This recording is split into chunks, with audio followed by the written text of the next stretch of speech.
Xo'p, bo'lmasam Sobjon aka xush kelibsiz podkastimizga, Farg'onacha gap podkastiga. Ko'rib turganingizdan xursandmiz. Shu paytgacha biror bir sonini ko'rdingizmi? Ko'rdim. Qaysi sonni? Endi sonini qayerdan bilaman uni? Nechinchi soni, qaysi son? Gapiryaptilar endi. Endi gapirdinglarmi? Ha, zo'r. Xo'p, xursandmiz Sobjon aka. Sobjon aka qisqacha tanishtirib o'tsam, o'zi asl mutaxassisliklari bolalar jarrohi, lekin allergolog bo'lib hozir olindi sertifikat adashmasam. Xudo xolasa. Ha, xudo xolasa. Ham allergolog mutaxassis hisoblanadilar. Shu Farg'onada Limfamed klinikasida faoliyat olib borasiz, to'g'rimi? Limfamed klinikasi asoschisi desa ham bo'ladi. Sohibjon aka hozirgi kunda Limfamed klinikasi bilan tanilgan.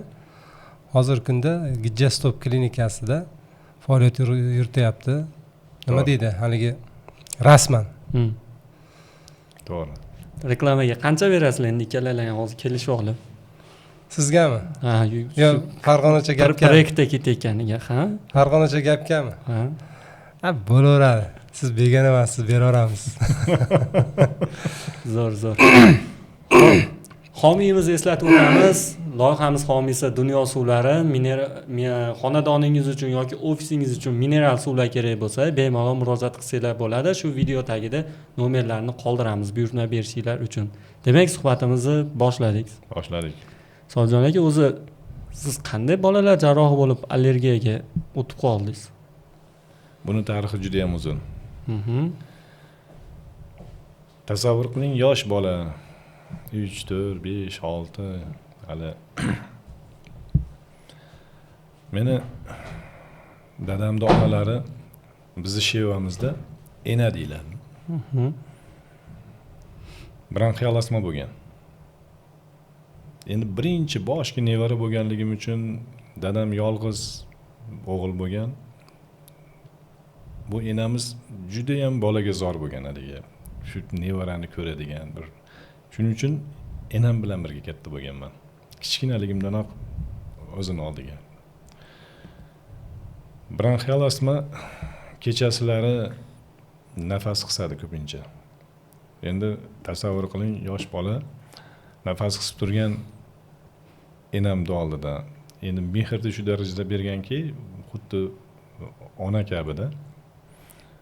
Nafas qisgan paytda yig'lab, o'zim katta bo'lib, doktor bo'lib sizni tuzataman deb birga qo'shilib yig'lab turgan joylarni tasavvur qiling-da. Shu bo'yi doktorlikdan boshqa hech qanaqa kasbni tanlamadim. Ana yosh bolalardan kim bo'lasan deb so'rasangiz, ko'pi askar deydi, milisa deydi. Hani boshqa kasbni ham aytmaydi. O'shunaqa kasblarni ham gapirmaganman-da, hattoki doktor bo'laman. Shu bo'yi ketdi. Mana bir necha marta harakat bilan institutga kirganman. O'qidik. Bizni bitirgan paytimizda allergolog degan mutaxassisni olish masalasi jam unaqa mashhur bo'lmagan u. Lekin hayolimda baribir mana shu narsa bo'laverganda, turavergan. Yillar o'tdi. Detskiy xirurg bo'ldik, bolalar jarrohi. Mana 25 yildan ortiq undan stajimiz bor. Lekin hali bir Alloh odamni diliga solib qo'yadi. Nimadir yangiliklarni o'zi. O'zida o'zi bo'lib tushmaganda bu hayotda har bir yangilik yaralishi ham o'zida o'zi bo'lmaydi-da. Shunchaki bo'lmaydi. Hammasi Allohdan.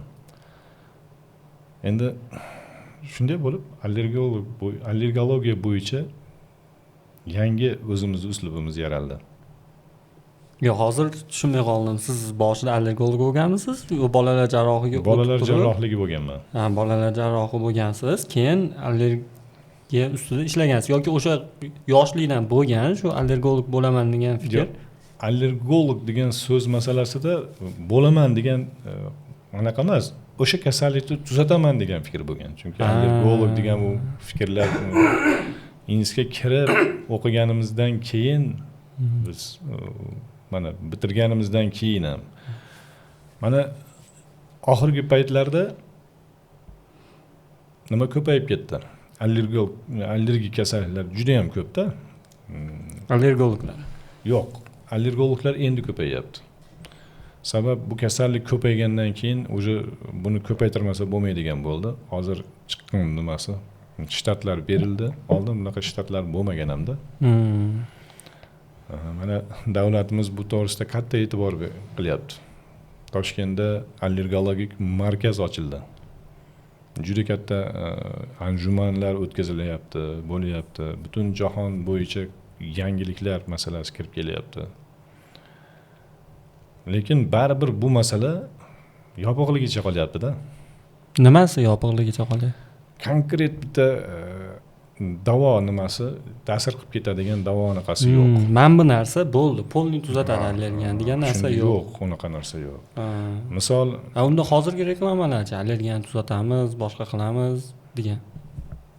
Endi buni ichiga kirishib ko'rmadim men.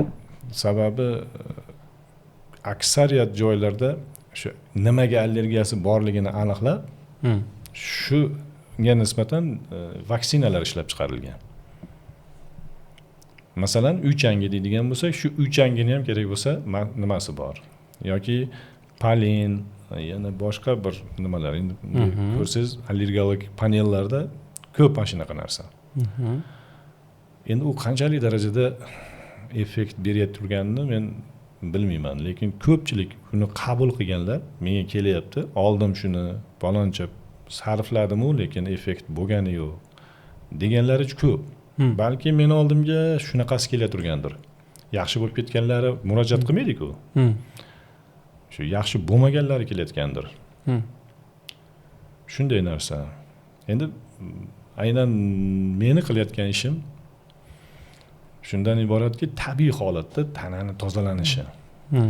Alloh taolo bizni tanamizni o'zini o'zi tozalaydigan, o'zini o'zi himoya qiladigan, o'zini o'zi tiklaydigan qilib yaratganda. Mana shu xususiyat. Hali men nimaga o'xshataman? Taekwondo degan kurash turi bor-ku, sport turi bor yoki aikido. O'zini kuchini yo'nalishi bilan yengadi haligi. O'zini kuchini yo'nalishi bilan. Bizni tanamizni o'zini o'zi himoya qiladigan kuchiga yordam berishimiz kerak xolos. O'ta bir murakkab narsa ham emas o'zi aslida. Olib qaraganda. Haqiqiy allergik holatni hali hech kim davolaolmasa olmasa kerak. Chunki bu haqiqiy allergik degani o'sha fanda kuzatilayotgan allergik holatlar. Hozirgi paytda mana hayotda orttirilgan allergik kasalliklar bu asosan noto'g'ri ovqatlanishdan, ruhiy odam o'ziga shuni kechinmasini qabul qilib olgan. Keyin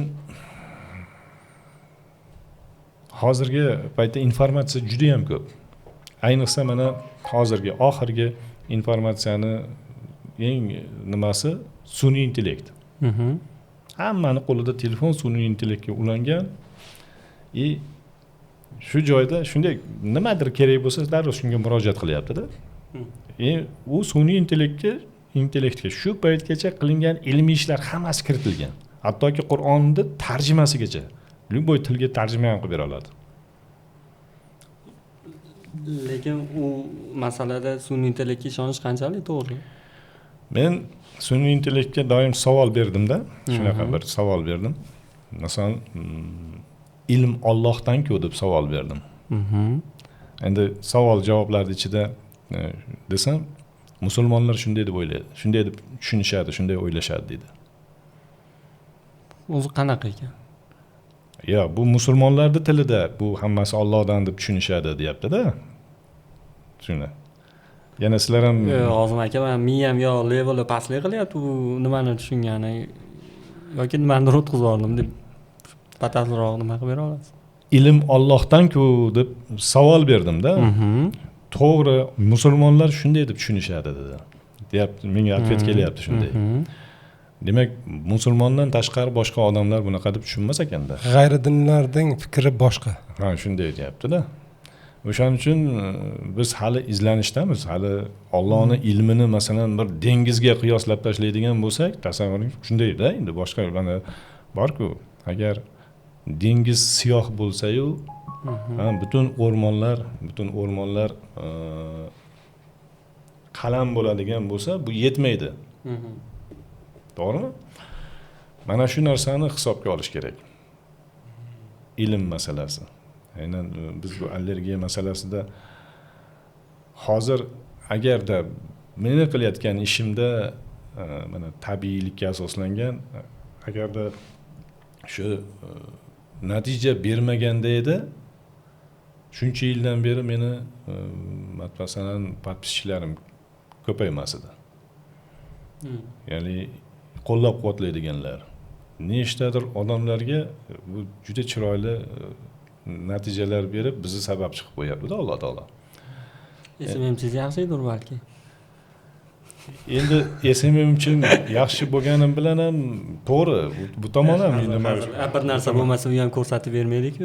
Конечно, bor narsani ko'rsatib beradi. Hech kim sun'iydan anaqa qilib chiqarib bera olmaydi-da. O'zi yo'q joydan yo'q narsani bor qilib bo'lmaydi-da, iloji yo'q-da u narsani. Borsa 1-2 oy borishi mumkin. Yo'q narsani ko'rsatish boshqa. Albatta. Endi tasavvur qiling, aynan mana shu yo'nalishda, ya'ni allergik kasalliklar yo'nalishi bo'yicha kichkina boladan tortib katta odamlargacha buni qiynalishini, odamlarning qiynalishini faqat buning ichiga kirgan odam biladi. Ota-ona bormagan joyim, qilmagan dorim, biror nimam qolmadi. Hamma joyga bordim ko'zida yosh bilan. Keladida, shularda aksariyati hech qanaqa parhezsiz, gormonlarsiz davo topyapti, shifo topyapti. Aslida mana ko'pchilikka men parhezsiz bu masalada yondashaman, bu masalada bo'lishi mumkin emas deyshadi. Ayniqsa bu ilm, aynan shu sohani egalari men endi chuqurlashib ketishni yomon ko'raman, yoqtirmayman ham. Sabab kimnidir palagingni bosib qo'yish yaxshi emas. O'sha bosib bo'ldingiz-ku videolar qilib Instagram. Yo'q, kechirasiz. Albatta bu masalada ilojini boricha sabab oqimga qarshi kurash qiyin masala bir yolg'iz odamga. Agar orqangizda tog'day bir ustoz bo'lsa, lekin uni sudrab ketish osonroq. O'sha so'nggi paytda bo'layotgan videolar, sizga murojaatlar, videolaringizni olib turib muhokama qilishlari, shu nima oqimga qarshiligingizdanmi? Endi misol o'sha videolar ham qanaqa? Mana Sohibjon akaning ba'zi fikrlari bor edi. U umumiy standartlarni buzib yubordi u fikrlar. Ya'ni deylik hamma ertalab turish kerak desa, Sohibjon aka kech payt uyg'onish kerak deganga o'xshagan hali nostandart bo'lgan bir fikrni aytdilar, lekin izohlab ham berildi shu fikr. Shunga qarshi videolar bo'lib o'tdi. O'sha bo'yicha ketyapti tushunmaganlar uchun. Shunaqa. Endi YouTube'da mana YouTube'da odam o'zini fikrini erkin bera oladi, haligi sekin o'ylanib, fikrlab gapira oladi. Shuning uchun ko'proq YouTube'da uzoq muddatlar nimali vaqtini olib berganmiz. Lekin Instagramda jicha boshqacharoq, u yerda doim vaqti tig'iz odamlar bo'lsa kerak. Shu qisqa lo'nda ajoyib narsalar kutishadi. Xudo xolasa unga mos videolarni yana ham ko'paytiramiz. Siz allergiya davosini topdingizmi? Inshaalloh, Xudoga shukr, hozirgi kunda mana shuncha qilinayotgan natijalarimiz o'zi isboti-ku bu. Shunda topdingizmi? Topdik. Qanday topdingiz uni? Mana o'zingiz aytdingiz, shu kungacha hech kim topa olmagan, boshqa bunday olib qarasa, bir Farg'onada bir odam boshqalarga noreal tuyuladi. U narsa masalan. To'g'ri. Ko'rgan. Endi mana shu paytgacha bunaqa kasallarning aksariyati davosi yo'q deb bilib tushunib qolgan. Agar mana shunga chalinadigan bo'lsa, o'shani paytda o'zidanoq o'sha vahimaga tushishni boshlashadi-da. Hozir men allergiyaning davosini topdim desam, albatta mashinnik deb chiqishadi. Sabab bu narsani yo'qligini hamma bilib bo'lganda endi yo'q deydi. Tim bo'li parhezsiz, gormonsiz deydigan bo'lsak, bu narsa juda odamlarga erish tuyuladi-da.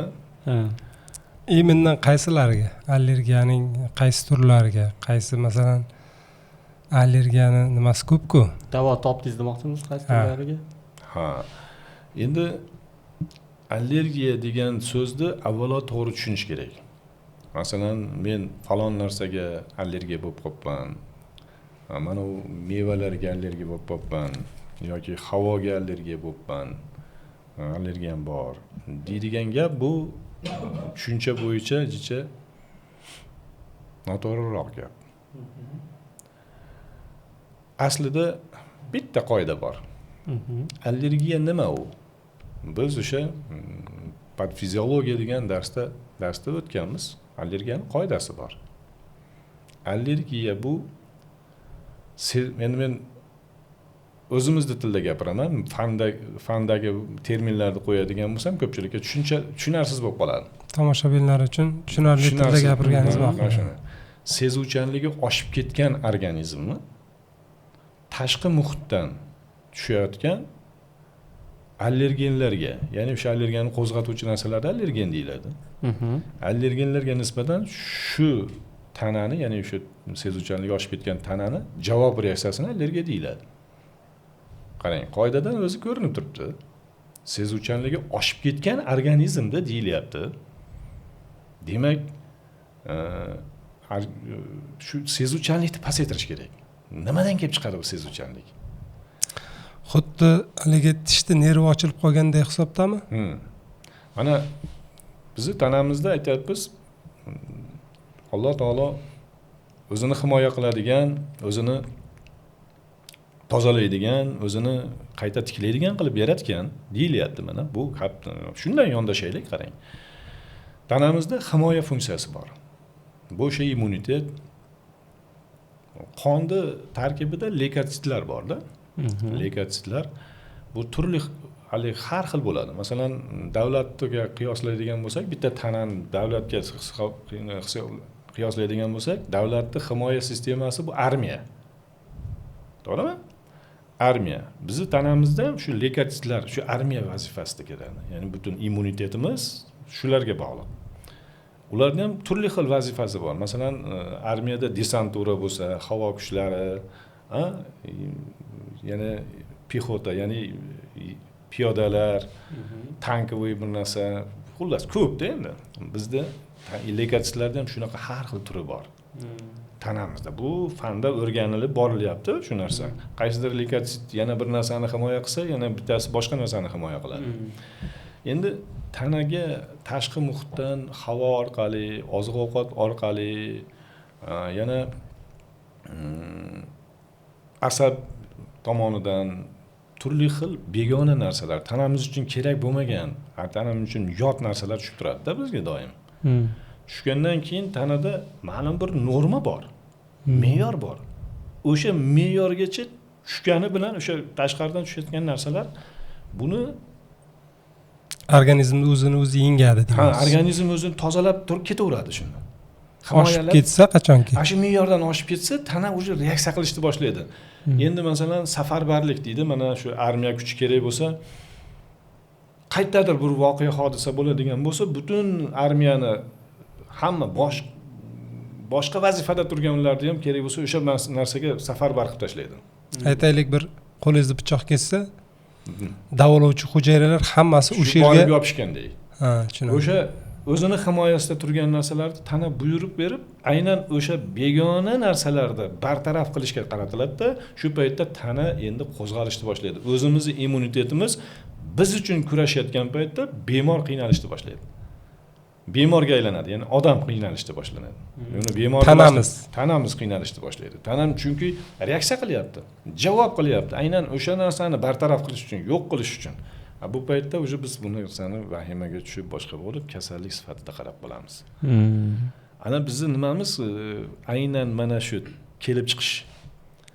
Misol kelib chiqish deb tanamizga tashqi muhitdan tushayotgan allergenlar miqdorini kamaytirish kerak. Buning uchun fanda bor havo almashtirish. Parhez. Nima uchun biz mana shularni ham chetlab o'tyapmiz? Mana shu bitta ajoyib joyi bor-da, shu joyni nima uchun mana havo almashtirgani boryapti? To'g'ri. Bu narsa ajoyib. O'sha tanamizga tushayotgan allergen miqdori o'sha havo almashtirgan bor joyda, ya'ni o'sha joyda havosi toza bo'lgan joylar taklif qilinadi. Mana Shohimardon, Oqtosh, Zomin, ya'ni Ertosh. mana o'zimizda Perivaldagi joylar, u joyda zavod, fabrika yo'q. Mashinalar qatnovi kam, Kislorod toza. kislorod tozaroq. Unda yursin doimiyat yashash kerak-da, to'g'rimi? ana. U davolamaydi-da. Ha, endi u o'sha tushish kamayganligi uchun tana reaksiyadan to'xtaydi. Tana reaksiyadan to'xtaydi. Ha, endi qaytib yana o'zini yurtiga, o'zini yashash joyiga kelgandan keyin oldingi allergenlar havoda turibdi, endi unga yana reaksiya kelaveradi. Bir xilgilar aytadi 2 kunda. Bir hafta zo'r yuradi. Bir xilgilar 6 oy yaxshi yuradi, 1 yil yaxshi yuradi deganlari ham bor, kelib turganlar. Tana o'sha darajada o'zini tozalab olar ekanda. O'shanda. Mana oziq-ovqat masalasi, parhez. Bu ham ish bermayapti. Ne ishda bemorlar kelyapti? Men so'rayman. Parhez qilyapsizmi? Yo'q dedi. Sizga parhez buyurishmaganmi? Hamma joyda parhez buyurishadi-yu. Yo'q. Doktor parhez qilib ko'rdim, to'g'risi dedi, immunitetim tushib ketyapti. U narsani yemay qo'ysam, umuman immunitetim tushib, haliga qiynalib ketyapman. Unda yesam ham, yemasam ham baribir o'sha holat kuzatilaverganligi uchun parhez qilmay qo'ydim dedi. Men parhez buyurmayman, lekin nima uchun parhez qilmayapsiz? Ha, parhez buyurmasa nima uchun mendan buni talab qilyapsiz deb so'rash bilan qoladi. Aytaman, siz doktor buyurgan narsasini qilmayotganligingiz uchun ertaga meni ham aytganimda qilmaysiz. Shuning uchun men boshqa tomondan ko'raman. Parhez masalasi. Ana endi men to'g'ri ovqatlanishni o'rgataman. Ko'pincha tartibsiz ovqatlanishdan bo'ladi deysizmi? Tartibsiz ovqatlanish sunnatga muvofiq bo'lmagan holatda, ya'ni tanamiz fiziologiyasini buzib tashlaydigan odatimiz bor. Mana men video berdim YouTube'da, allergiyaning davosini topdik deb. Buni hayvonlardan tajriba qilgan holatda bu narsani topdim deb beryapman. Haqiqatda kuzatdim. Qanday biror bir nima eksperiment o'tkazdingizmi hayvonlar ustida? Turli xil kuzatdim. Endi o'zimiz qishloqda shu mol qo'yib boqib katta bo'lgan bolamiz, dalada katta bo'lganmiz, ko'proq otamiz, baribir onamiz dehqonni bolasimiz-da. Endi nima uchun hayvonlarda allergiya yo'q? Ular ham bizga balki ayta olmas ular allergiya bor. Kechirasiz, hammasi bilintiradi-ku. Endi bu darajada ko'p emas-da, ularda ham bo'ladi, masalan, toshma toshib ketgan bo'ladi uncha-muncha. Endi u qandaydir muhit bilan bog'liq, lekin insondagichalik ko'p emas-da endi bu. Ularda nima uchun ko'p emas?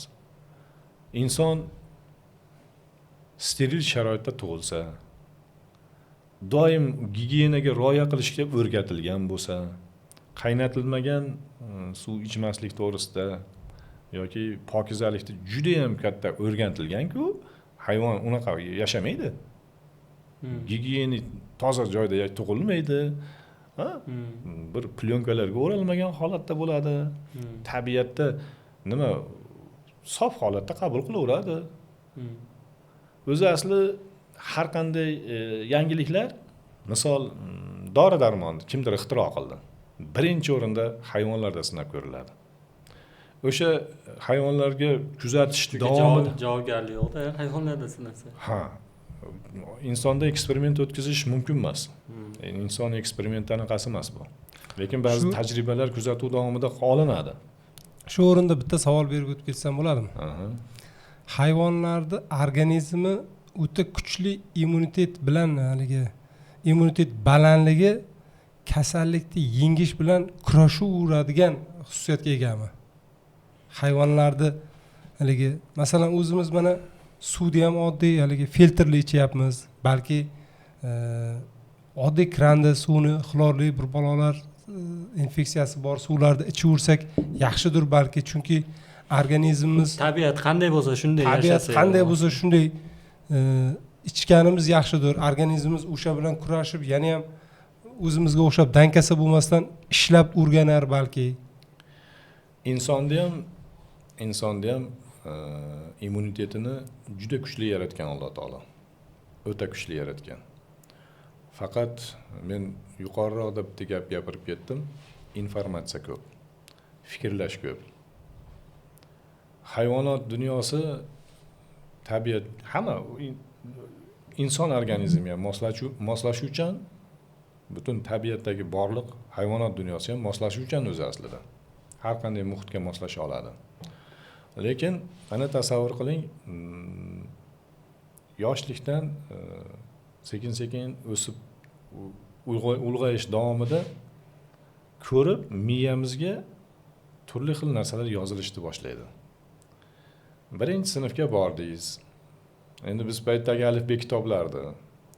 Masalan, birinchi A harfini o'rgandik. Undan keyin B harfi o'rganildi. Alifbe. Alifbeda sekin-sekin har bitta nimaga. Masalan, ona so'ziga keldingiz. Onani ko'rsatish uchun alifbe kitobda onani rasmini olib qo'ygan. Aha. Qanaqa ko'rinishdaligi buni tasavvurida ona shunaqa bo'lish kerak. U o'sha kiyimlari, boshqalari bitta chizib ko'rsatilgan. Bu degan o'sha harflarni ko'rdingiz. Bu ko'zoynaklar taqqan, qo'lida nimanidir to'qib o'tirgan odamning rasmini ko'ryapti. Ha, bu shunaqa bo'lish kerak. Sekin-sekin vaqt o'tyapti, odamlar 70-80 yoshda vafot etyapti. Vafot etish nima ekanligini bilmaydigan odam sekin-sekin ko'ryapti. Ha, demak, odamlar 70-80 yoshda yashaydi. Endi informatsiya ko'p. Kasal. Hayvonlar bu narsani nima qilmaydi-ku, fikrlamaydi-ku. Endi kasallar qanaqa bo'ladi? Hozir 2 odam birlashib bo'lsa, o'zini kasali bilan gaplashadi. Ya'ni menda buna bo'lib qoldim, bunday bo'lib qoldim, kasalini maqtashni boshlaydi. Yoki o'shandan shikoyat qilishni boshlaydi. Kasal qanaqa bo'ladi? Nima qilayotganlarini. Hamma hayvonlarda shu fikrlash bormi? Yo'q. Ular boricha. Odamzodni mana shu berilgan aqlni to'g'ri agar yo'nalishga soladigan bo'lsak, ustoz Norbekov aytadi, agar inson maqsadlarini, insonni fikrlash yo'nalishini ma'lum bir darajada yo'naltira olsa, inson mo'jiza yaratish qobiliyatiga ega. Bizni tanamizda mo'jiza yuz beraveradi. Bu hayvonlarda ham shunday. Mana shunaqa yaratilgan o'zi. O'zi aytganingizga hozir bir misol, mana shu palonchi kuni quyosh kelarmish desa hamma shunga qarab moslashyapti. Ertaga anaman, otaman issiq bo'lar ekan desa, o'shanga qarab sovuq bo'lar ekan desa, o'shanga bu miyaga berilayotgan informatsiyaga qarab organizm ham demak o'zgaruvchan bo'lar ekanda. Shunday. Ana biz yoshimiz salkam 60 ga borayotgan bo'lsa, endi shuncha yil umrni ko'rdik. Aytdik, dalalarda yurganmiz, kerak bo'lsa paykal, turli xil dehqonchiliklarni qilganmiz, shol ham ekdik, boshqa ham qildik. Shu issiqlikni ko'rganmiz. Mana hozir yozda turibmizmi? Mana shunaqa hozir 40 necha gradusli issiqlarni ko'rganmiz, lekin mana shunaqa bo'lar ekan degan oldindan informatsiya yo'q. Biz unga vahimaga tushmaganmiz, bu issiq bo'lib ketdi deb, shunday tashlab, cho'milib, yana ustimni kiyinib ketaverganmiz. Gradusni ham bilmaganmiz-ding. Yo'q, gradusga birov e'tibor bermagan. O'sha miyaga bormagan informatsiya, o'sha kasallikni his qilmagan organizm. Bitta narsa bo'lardi, bilasizmi? Agar biz uyimizda dadam aytardilar, deb chiqardik, osmon yulduz to'la bo'lsa, hadem ertaga quyoshli bo'lar ekan deylardi. Quyosh qizarib botayotgan bo'lsa, ertaga issiq bo'lar ekan deyiladi. Kunlar anaqa bo'lib, endi xullas odamlarda shunaqa ma'lumot ko'rishlar bor edi. Qish kelib, kuz paytida daraxt uchidan bargini to'ksa boshqa, pastdan to'ksa boshqa, bunaqa tushunchalar bor edi. Hozir endi bu to'g'risida aniq ma'lumotlar, aniqlikka yaqin ma'lumotlar. O'zi hammasi anundan boshlandida, aytadi-yu, bu yil o'tinga harakat qilib qo'y, nimaga desa, tashqarida o'tin teryapti-yu, uni deydi-yu. O'shandan boshlaganda ma'lumot olish. Shunday. Endi umumiy aytmoqchisiz, Soyib aka, haligi odamni o'zini o'zi kasallikni chaqiryapti deyish mumkinmi? Shunday. Ibn Sino bobomiz mana meditsinani otasi desak bo'ladi, aynan bizdan boshlangan shu narsa. uni kitoblari. Men Ibn Sino bobomizni bir gaplari ko'p takrorlayman. Inson ruhiyatini davolamay turib tanani davolab bo'lmaydi. Inson ruhiyati to'g'ri bo'lishi kerak. Kasallikka, masalan, mana birinchi o'rinda ishonch tuzatadi. Ishonch bor joyda insonda tanasida tuzalish mexanizmi ishga tushadi. Allohning qudrati bilan. Allohning qudrati bilan shunday narsa, mexanizm shunday ishlatadi. Bitta voqeani oddiy narsada gapirib berishim mumkin. Bo'lib o'tgan voqeani gapirib berishga men shu narsani aytaman. Samolyotda uchib ketyapmiz dedi. Yonimda bir odam shu tishini og'rig'idan inqillayapti-da, haligini ko'rib qiynalib ketyapman men deydi. Qo'lim jivachka chaynab turdim. Haligi tish og'rig'ini qarab, meniga ham g'alati bo'lib ketdi-da, shu jivachkani olib qandaydir asabiylashib, o'ynab qo'lim bilan shu nimani yumaloqlab tabletkaga o'xshatib qo'yibman deydi. Qarang. Ha. Keyin bitta qo'lim bilan atay shu shunga nimaga qilib yordam bersam ekan deb yonimdagi odamni ko'ryapman, bitta qo'lim bilan tugmamni aylantirib yurib, uzib qo'yibman tugmamni dedi. Haligi tugma bilan birga ikkovini aralashtirib yuborib, tabletkaga, doriga o'xshab qolibdi dedi. O'xshab qoldi-da, endi o'zim bilmagan holatda qilyapman shu narsani dedi. Haligi odamga oxiri keyin tishingiz og'riyaptimi deb aytdim. Ha. Mana shunaqa qilib gapirib keyin menda bitta dori bor edi. Shu bir nimaga nima qilib qo'yuvdim. Shu biror yerim og'rib qolsa, shu ichsam momentalniy qolardi. Shundan bir dona qolgan ekan deb haligini berib yubordim-da. Endi nima qilib qo'ydim deb, bu aldadim-ku men odamda deb haligi xafa bo'lib, o'zimni o'zim yeb turgan paytimda bir vaqtga oradan 20 minutcha vaqt o'tdi, uchib ketyapmiz hali. Haligi dorini qanaqa qilib qaytdan topsam bo'ladi, menga juda ham zo'r ta'sir qildi, deyapti-da, qarang. Aslida u dori boshqacha. Dori emas u. Jivachka bilan tugma xolos u. Tugma u. Tushunyapsizmi? Meditsinada deydi-ku. Umuman shunaqa effekt platsebo degan narsa bor-da. Platsebo degani u dori emas. Dori shakliga keltirilgan har qanday narsani platsebo desa bo'ladi-da. U gap ham bo'lishi mumkin. Oddiy gap. O'shani so'rashish. Mana shu narsa shunday bo'ladiki, hozir senga shuni ber, nima qilaman, menga juda zo'r ta'sir qilgan, mana shunaqa deb ishontirib yorsangiz agar, u ishonib ketsa qoladi o'sha narsa. O'shani mana shu nima.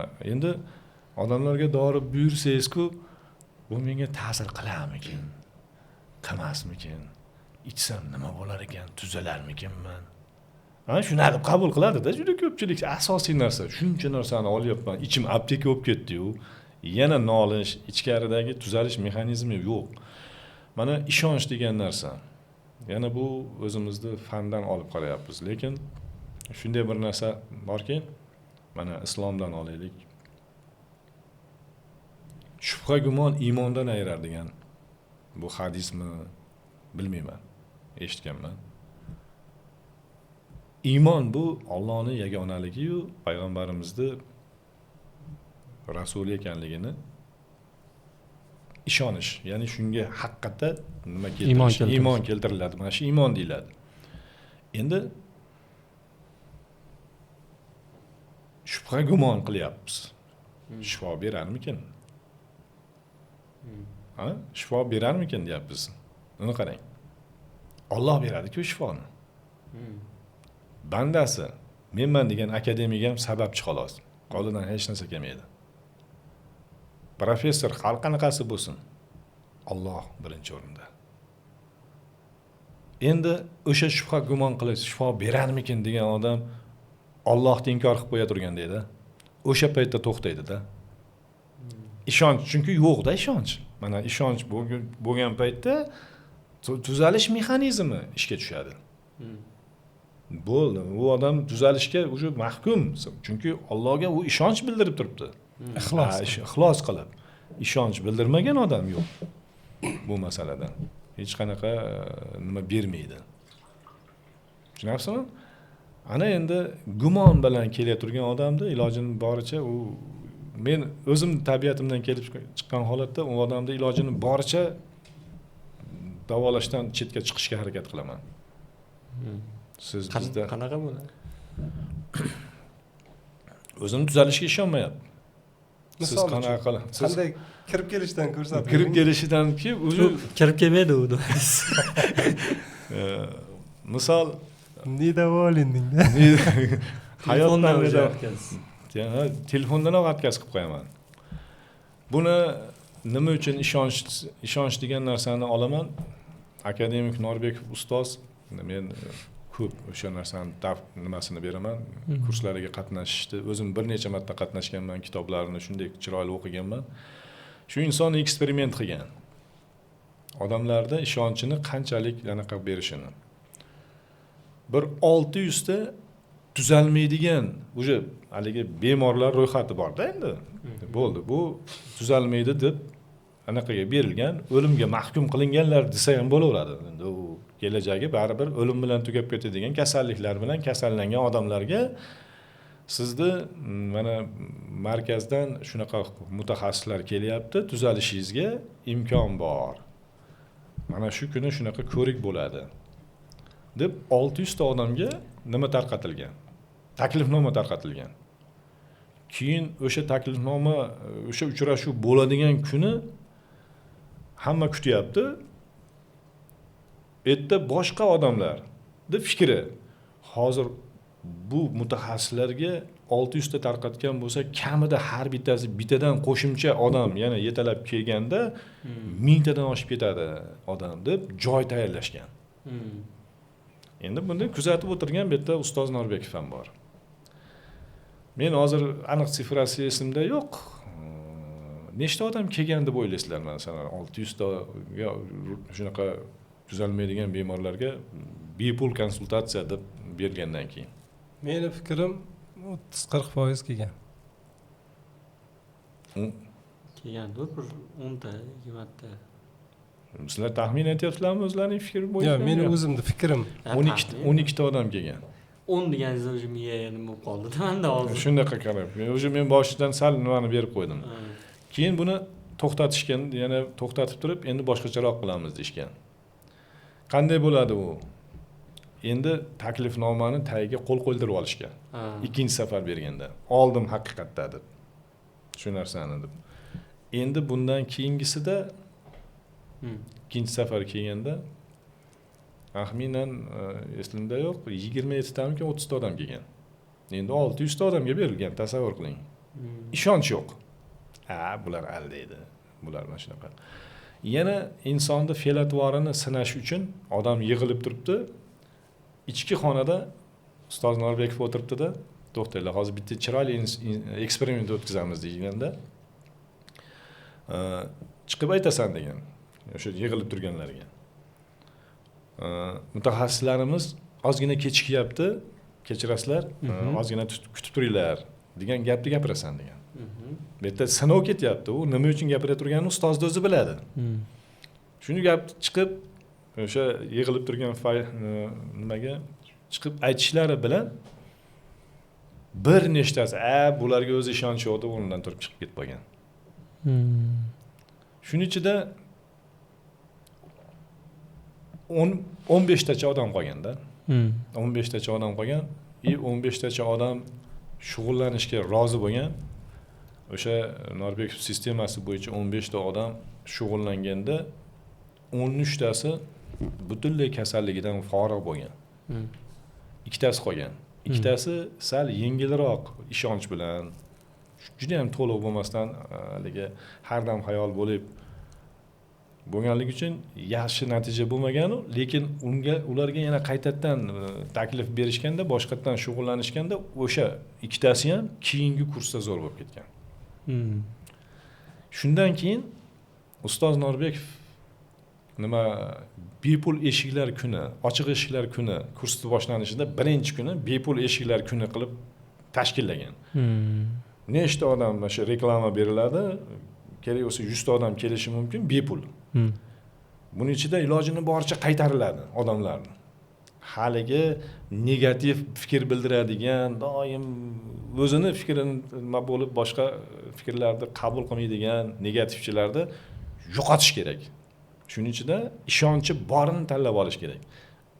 Birinchi kun shunaqa sistemasi. Mana meni nima shundan ko'chirma olganman. Qisman Ko'chirma olganman. Men telefonlarga vaqtida javob bermayman. Asabiy odamlar tushib qoladi. Ha, bu filtrlab olasiz. Filtrlab olaman shu bilan. Vaqtida javob berilmaydi, ataylab qilinadi bu narsa. Bo'lib ham teskariroq javob beraman. Juda ko'p bemorlar kelib asabiylik ham qiladi. Yaqinda bittasi kelib 2 soat kutdim deyapti-da. Aytdim, nima qilay? Ishingiz shoshilinch bo'lsa, skoriy chaqiringda, tezroq boring, tezroq yordam berishadi. Bizi ish sistemamiz shunaqa. Shuning ichida kim ixlos bilan qoladiganlarning natijasi zo'r bo'ladi. Shuning uchun filtrlash masalasi bor. Bu qanaqa tashkilot, nimaga bu guruhni ochgansan, vaqtida javob bermasang nima qilasan? Bu anunga zid emasmi, Gipokratmi, qasam bor-ku, har qanday holatda ham. Gipokratda haqiqiy qasamini nimadan YouTube'dan oling. Boshqacharoq jicha. Masalan, bepulga davolamayman degan joyi ham bor. Ya'ni pulga yaxshilab o'qib qadr qiymati bo'lishligi uchun. Qadr qiymati bo'lishi uchun. Haqiqiy Gipokrat qasamini ishlab chiqarilgan nima joyida shunday. Bizda hech o'zgartirilgan. O'zi kim bo'lgan u Gipokrat? Hamma shu qasamini ichadi-ku. Eramizdan avvalgi shu tabib bo'lgan. Eramizdan avval yashagan. Bu Ibn Sinolardan ham oldin yashagan. Endi buyuk faylasuf, endi buni juda ko'p nimalari, ishlari qolgan. Bulardan olib qo'yilgan. Shu ishonch haqida gapirdingiz-ku hozir Soyman aka. Bu eksterniyda bemorlaringizda qanaqa ishonch bo'ladi sizga kelishda? Ular davolanib bo'lib ishonch hosil qilishadimi? Endi shoshilinchga turli xil odam keladi. boshqa iloji ham yo'q ularda. Iloji yo'q. Shoshilinch holatdagi odam keladi. Birinchi yordamni boshqa nimasi yo'q-da endi hisobda. Aslida yana men ruhiyatga borib qadalmayman-da. O'sha Norbekovning birinchi kitobi bor, Tentakning tajribasi 1 degan. Shu kitobda bitta sarlavha bor-da. Boshingizga tosh yog'ilishiga buyurtma berganmi deysiz deb. Sarlavhani qarang. Boshingizga tosh yog'ilishiga buyurtma berganmi deysiz deb sarlavha qo'ygan. Aslida har bir bo'layotgan voqea, hodisa, shikastlanish, boshqalar oldindan biz o'sha buyurtma berib qo'ygan bo'lamiz. Bizning fikrimiz orqali bo'ladi bu narsa. Endi bunga ham chuqurroq bitta nima beraman. Endi kitoblarda o'qiganimiz, eshitganlarimiz bo'yicha bizda mana islom dinida farishtalar, Alloh taolo insonni yaratganda farishtalar so'rashgan ekanda. Sen shunday bir buyuk mavjudot yaratyapsan. Yana unga aql beryapsan. Bu aql bilan ertaga butun seni sir-sinoatlaringni bilib qoladi-ku. Deganda yo'q. Men o'sha sirni yashirib qo'yaman deb. Qayerga yashirganimni o'zim bilaman. Shunda farishtalar yana savol beribdi. Qayerga Everest cho'qqisiga qo'yasanmi? Bu inson bu aqli bilan Everest cho'qqisiga ham yetib boradi, hech qancha vaqt ketmaydi unga. Yoki okeanning eng tubiga qo'yasanmi? Eng tubi ham o'sha joyga ham yetib boradi bu inson bu aqli bilan ishlab har xil narsani ishlab chiqaradi. Deganda endi bu sirni men insonning miyasiga joylashtiraman degan ekan. Ana shu miyamiz ichida o'sha sir sinoat yotibdi. Nima ekan o'sha sir aka? Ya'ni sizga anglatib turiladi. Har bir bo'layotgan mana yangiliklar nimadan kelib chiqyapti? Odam o'zidan o'zi bo'layotgani yo'q, hech qaysi yangilik.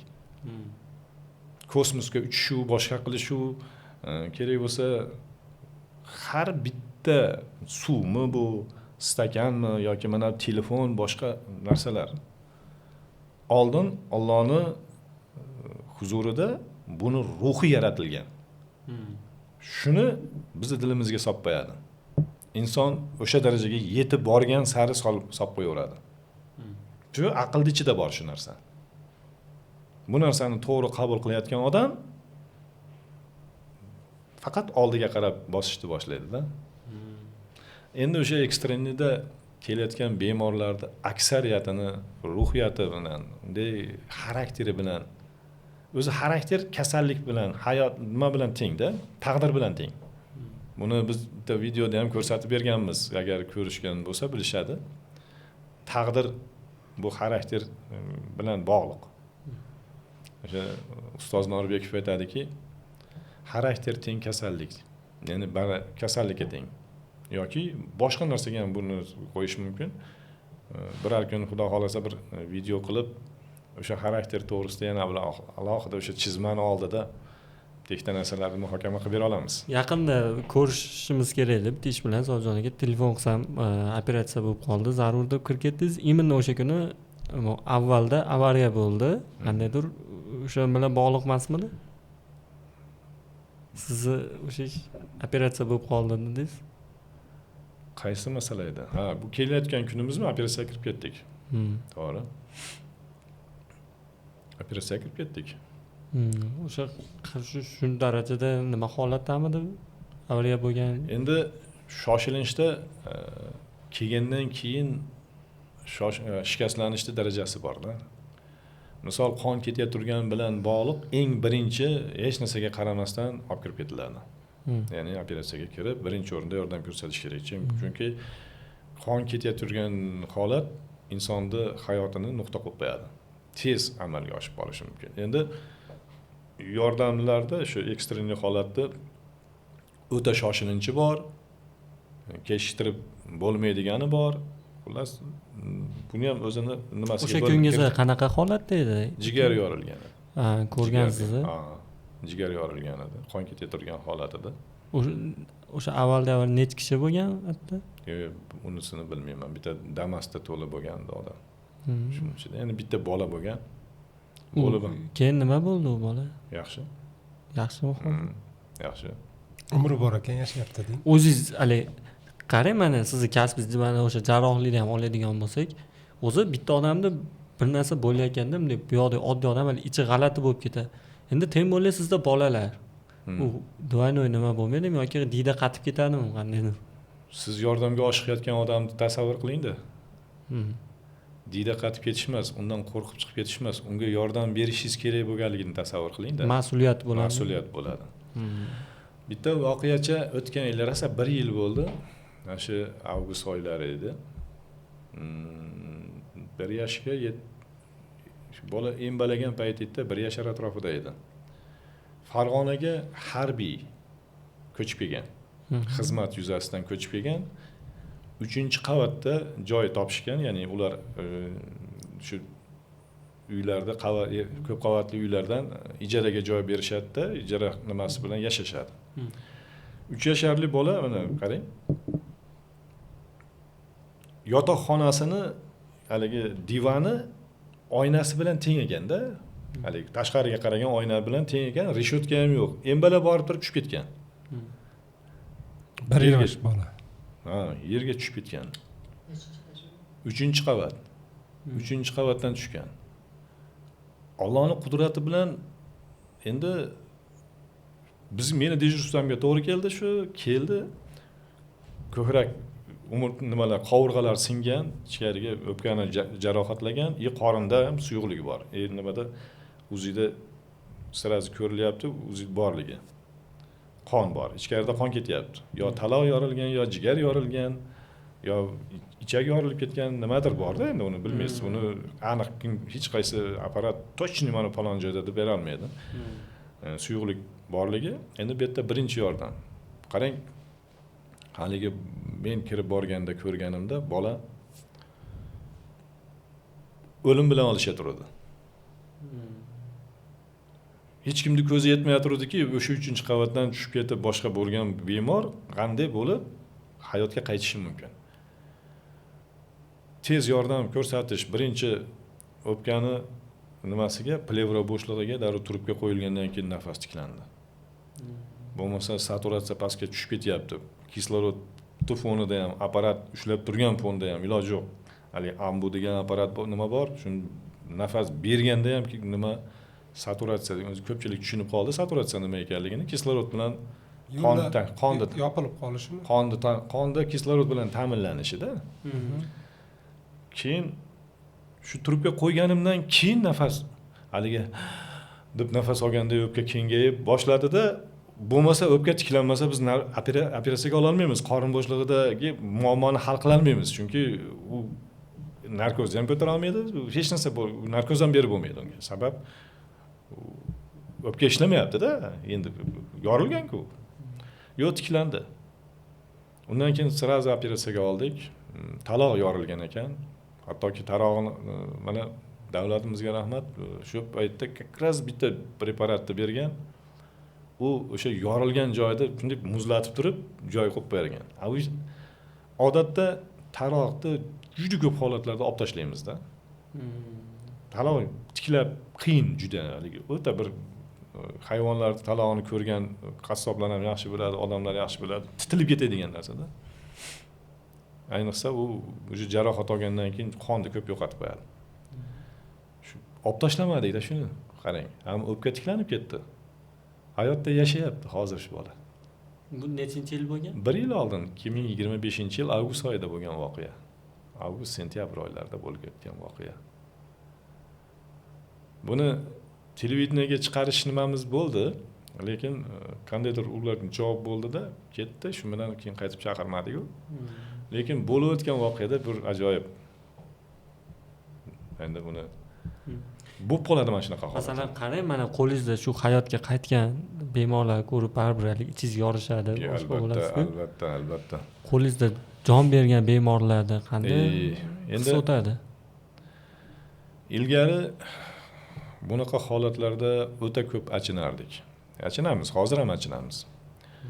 Lekin qazoyi qadar, peshonali taqdir.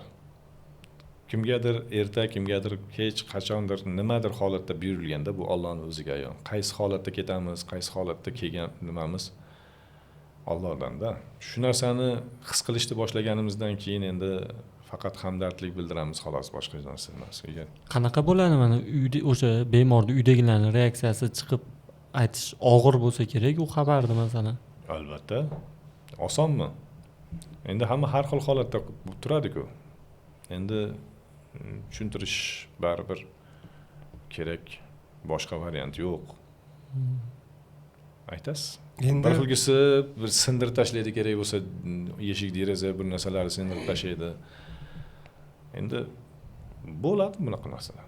Boshida Soyib aka ham birinchi o'sha operatsiyalarda shunaqa holatlar bo'lganda o'zidan katta mutaxassislarga aytib, cheris qilib, hali ko'p boshidan o'tkazgan vrachlarga aytirilgan. Keyin hozir mana shogirdlari Soyib aka o'zingiz tushuntiring deydi. Nimaga? Chunki staj o'sha holatda qanday o'zini tutish, nimalarni pastdan olib kelishlarni tushunadigan mutaxassis sifatida aytiladi endi. Albatta. Endi xudo ko'rsatmasin. Qutqarib qola olmaganingizga afsuslangan bemoringiz bo'lganmi? Bo'lgan. U ham avtoavariya bilan bo'lgan. O'zi ko'p hollar avtoavariya shekilli mana. Endi shunday. Endi o'zi asli avtoavariyani ham mana hozir ko'p uchraydi, juda ham ko'p. Betartibmiz ko'chada. Shofirlar tomonidan ham, piyodalar tomonidan ham umuman betartibmiz. Yo'l harakati qonun qoidalari bu asli vojib bo'lgan narsalarga amal qilmaymiz. Tezlikka yoki bir yerda to'xtash, yo'l o'tkazib yuborish, belgilanmagan joydan o'tish piyodalarga tegishli bo'lgan narsada. Ana shu narsalarga amal qilmaydi. Shuni natijasi juda ko'p odamlarni hayotiga zomin bo'ladi. Masalan, mana oddiy odam kamdan kam ko'radi-yu, hayotda shunaqa avariyani boshqa kamdan kam emas, bir ora-sirada ko'rsa ko'radi, har kuni ham ko'ravermaydi-ku. Sizlarning ishinglarligi uchun har kuni ko'rasizlar buni. Ko'p ko'ramiz. Qanaqa mana hozir Farg'onada shunaqa hodisalarda oqibati nimalardan kelib chiqyapti o'zi? Endi o'sha yo'l harakati qoidasiga amal qilmaslikdan kelib chiqadi-da, boshqa nimadan kelib chiqadi? Hozir aytdim-ku. Hozir aytilgan gap. Hozir Soyib aka asosan ekstreniga kelayotgan bemorlar o'sha avtoavariyadan, mana bu mototsikllar, o'shanaqa avariyalardan ko'p, skuterlardan ham ko'p tushyapti deyishdi. Yaqinda men bir ishim tushib borganimda ham o'sha holatlarni ko'p aytib o'tishdi-da. Juda ko'p hollarda mototsikl, avtoavariya ko'p, kechasi dejurstvoda ham mana shunaqa deb deyishdi. Shunaqa demoqchisizda, ya'ni, to'g'rimi? Ko'pincha ko'p qismi, masalan, 100 tadan 80 tasi avtoavariya mana shunaqa holatlar. Shunday. Endi mana hozir elektroskuterlar ko'payib ketdi. Qarasangiz, ayollar ham boshqarib ketyapti, kichkina bolalar ham boshqarib ketyapti. Juda ko'p endi bu narsani. Endi buni bir tartibga solish kerak, bo'lmasa bo'lmaydi. O'tgan yili sanatsiya bo'yicha avtoavariyada 3ta, bir oyda ichida 3ta bolani talog'ini olib tashladim. Iloji yo'q, chunki titilib ketgan. Olib tashlamasa bo'lmaydi, u bo'lmaydigan. Hamma shundan ikkitasi skuterda bo'lgan. Bittasi velosipedda bo'lgan. Ezilib ketgan. Ha, urilgan shu holatda. Endi bu narsalar atay qilinyapti-da. Biladi u shu skuterda haydolmasligini, eplolmasligini bilib turib, bir hujjati bor o'shalarning misolida. Borib urib ataylab qilishyapti-da o'zi aslida olganda. Endi hisobga olmasdan ko'proq ota-onalar olib berib qo'yyapti. Mana o'tgan yil bitta voqea o'sha bo'lgandimi? O'rtog'ini skuterini endi havas qiladi-ku. Bir minib ko'ray degan. Shunday olib, ruxsat berganda o'rtog'ining skuterini endi u gazni bir tepsang, ayniqsa skuterlar juda tez bo'ladi. Bitta olib qochganda shu bilan avariya bo'lgan. O'zini boshqara olmay qoladi kerak bo'lsa-chi, u tez ular. Mana shunaqa. Juda ko'p men ham noxush xabarlar eshitganman-da, shu yuk mashinasining tagiga kirib ketib, boshi uzilib ketgan bir nima deb, etingiz jimirlaydigan xabarlar ko'p bo'ldi. Yana ham shundan keyin bir qonuniy chora ko'rilib, hozir ancha kamaydi menimcha. Ha, mana tezliklarni pasaytirib qo'ydi. Asal kameralar juda biz uchun foydali. Shundan hayiqib bo'lsa ham sekin yuriladi, hayiqib bo'lsa ham ozgina hushyorlik oshiriladi. Bu yaxshi juda. Hozir bilasizmi qanaqa komment ketadi mana shunga? Akani o'zi mashinasi yo'q shekilli, mashinasi borlarga hasad qilyapti. Yo'q, men Qora jentraga o'xshab. Qora jentraga o'xshab. Video qilganimizda ko'rgansizku, akani o'zi jentrasi yo'q shekilli, Cobalt shekilli bu ekan. Hoji aka, endi o'zingizni sohangizga qaytsak, savollar bor edi. Mana masalan, laringit ko'p bolalarda. Laringit endi meni o'zim tushuncham, endi tomoq shishadi, bitib qoladi, nafas qaytib qilib haligi nafas olishda qiynalib qoladi bola. O'sha laringit, to'g'rimi endi? Endi sizlar tilingizda endi boshqacha aytilsa kerak. Laringit. O'sha laringit allergik kasallikmi? Xo'p, laringitni o'zi mana ovoz boylami degani. Lotinchada larynx deyiladi, ovoz boylami. Ikkita pardadan iborat, ikkita boylamdan iborat. Xuddi nafas yo'lida shunday ikkita boylam turadi, mana shunday. Shunday qo'lda mana shu ikkita boylam turadi. Endi shuni shamollashini hisobiga bu bo'kib ishib qoladi. Yo'l berkilgandan keyin nafas bo'g'ilib qoladi. Yopilishini hisobiga shishib. Ha, shishib ketishini, Sovuq suvdan yoki bir muzday narsa boshqa shamollashning oqibati. Xo'sh, allergik kasallikmi degan savolingizga aslini olib qaraganda allergik kasallik emas bu. Bu ovoz boylamining shamollashi. Ehtiyotsizlik. Lekin insonning tanasida allergik fon bo'lganligi uchun bu allergik kasallikka o'xshab qoladi. Allergik kasallik deb aytilsa bo'lar, aytiladi. Aytilish mumkin. Chunki allergik fonda kechyapti bu. Tushunarli. Yana qo'shimcha savol. Adenoid. Xo'p. Ko'pchilik burunda adenoid bilan qiynalyapti. hozir sizni videolaringizni ham ko'p ko'rdik, shunga bir qisqacha javob berib ketsangiz. Adenoidni ko'pchilik operatsiya qilib oldirib tashlayapti. Qisqacha shunga nima fikr berasiz? Adenoid bezi dimog'da bo'ladi. Bunday og'zingizni ochganingizda tilcha osilib turibdi, shuni orqasida bo'ladi. Burunga teparoqda. Burunda orqasida. Burundan o'tib borganda ichkariga o'tib ketayotgan joyda bo'ladi. Burunning ichida burun chig'anoqlari bo'ladi. Aha. Ikkalasini ham xalq tilida go'sht deyiladi. Go'sht. Endi hozir adenoid deyilyapti, go'sht deyiladi. Alloh uni yaratgan. Bor. Ortiqcha yaratmagan uni. Uni vazifasi bor. Burun chig'anoqlarini ham, adenoid bezini ham vazifasi bor. Aha. Endi buni kattalashib qolishi shu oddiycha odamga noqulaylik beradi, nafasni to'sadi, boshqa bo'ladi. Buni kelib chiqish aslida birinchi sababi oshqozon ichak sistemasi bo'ladi, tizimi bo'ladi. Allergik entropatiya yoki disbakterioz degan bo'ladi. Mana shuni hisobiga odamlarda, ayniqsa bolalarda endi hozir kattalar nimada adenoid bezi ham razmer jihatdan kattalashib qoladi, burun chig'anoqlari ham razmer jihatdan kattalashib qoladi. Oshqozon ichak tizimi hisobiga. Endi uni tagida yotgan sabab oshqozon ichak sistemasi faoliyati susayishini hisobiga immunitet pasayadi, tez-tez shamollash kuzatiladi, plus allergik fon yaraladi. Mana shularni aslida davolash kerak. Bu o'zi o'rniga qaytadi. Nechinchi darajasi bo'lishidan qat'iy nazar. Tushunarli. Bu ham darajalar bilan bog'liq. Darajasi bilan bog'liq. Yo'q, nechinchi daraja? 3-daraja ekan. Menga ko'p savol yozishadi. Doktor, 3-darajasi ekan, qaytarmikan? Yo'q, qoralasini. Mana shunaqa savollar. Garantiya bormi deb? Garantiya. Mana shu savol ham alohida bitta tema o'zi aslida. Garantiya bormi degan savol. Endi adenoid bezlari masalasi. Hozir mana menga murojaat qilib ishonib kelayotgan bemorlarda 90%. Mana 100 bu 90% degani kasallikda 90% emas. Menga murojaat qilib kelayotgan odamlarda 90%. 100 tadan 90 tasi deganida bu. Aha. Shularda ijobiy natija. Yaxshi bo'lyapti. Ha. Operatsiyasiz. Bu nimani endi menga yana savol berishadi. Doktor, biz dori-darmon bilan davolab ko'rdik. Baribir foydasi bo'lmayapti. Endi bir operatsiya qildiradigan o'xshayapmiz deb ham murojaat qilyapti.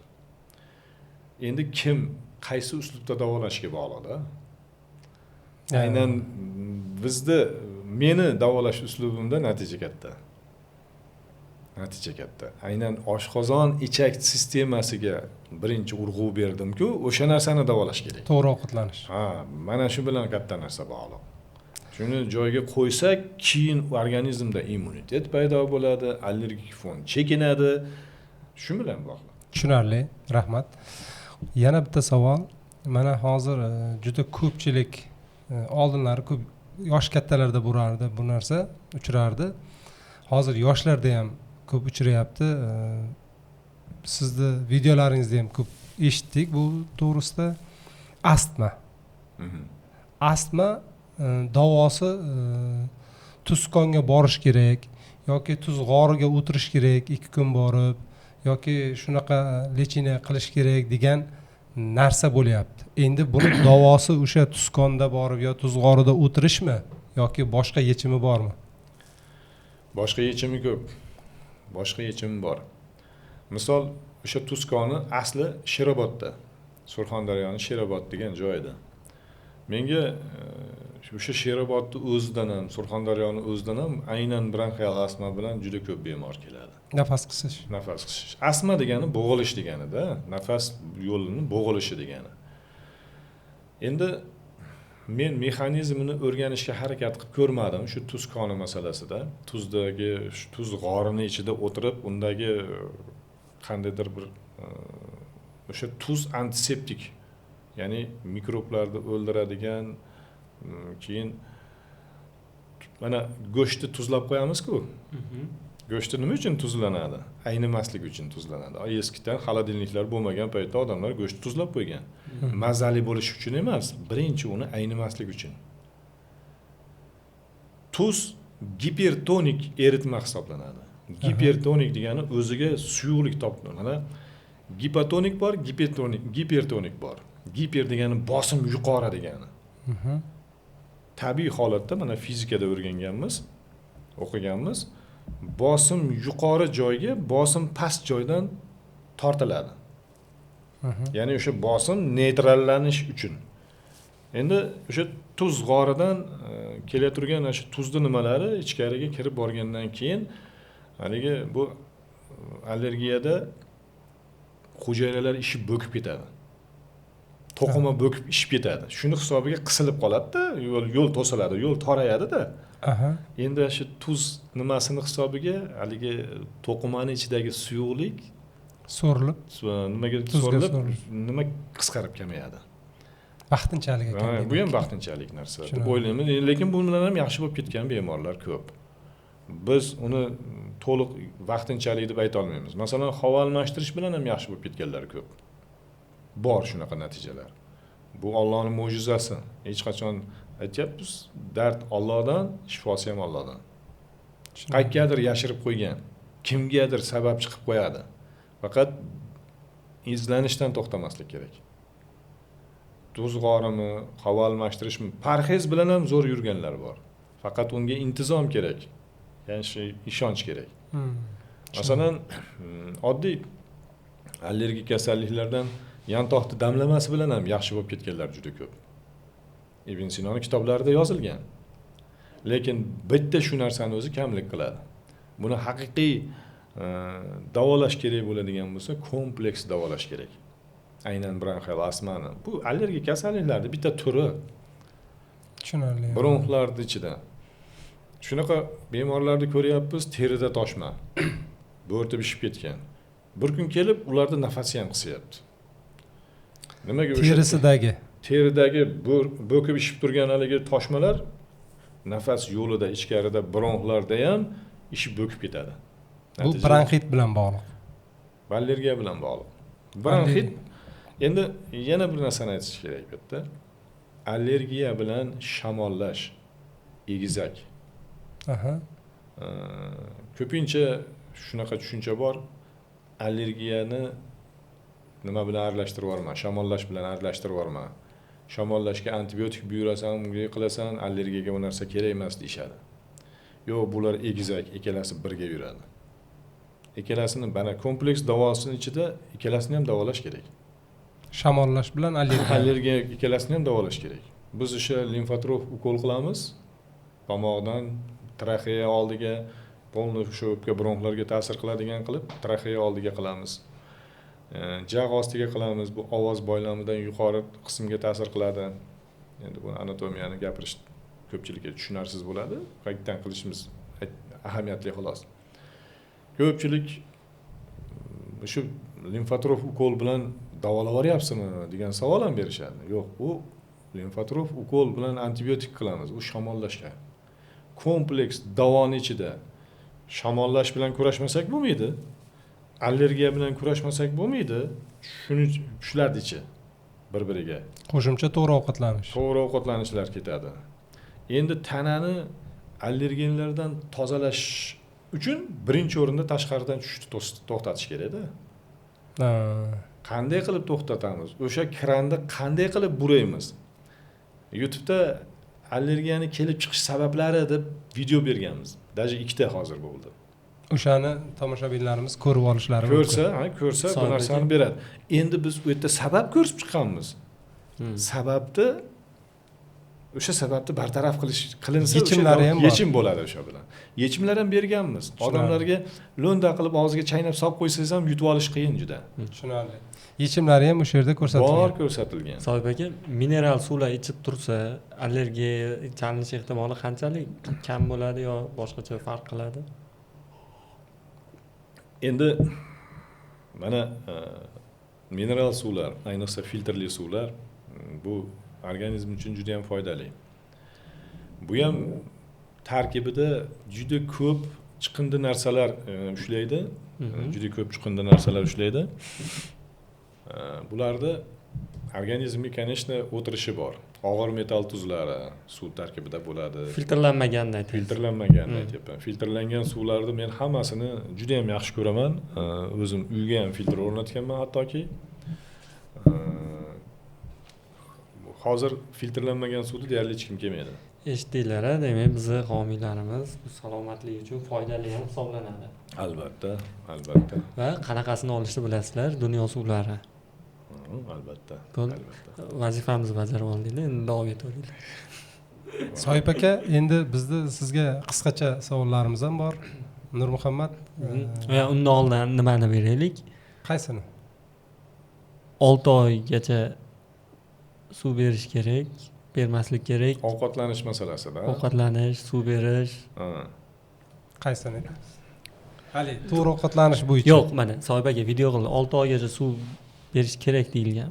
6 oy 3 oylikdan boshlab 3 oylikdan boshlab 6 oygacha berish mumkin emas deyish. Xullas 3 oylikdan boshlab suv berish kerak deb video chiqardilar Soyib aka.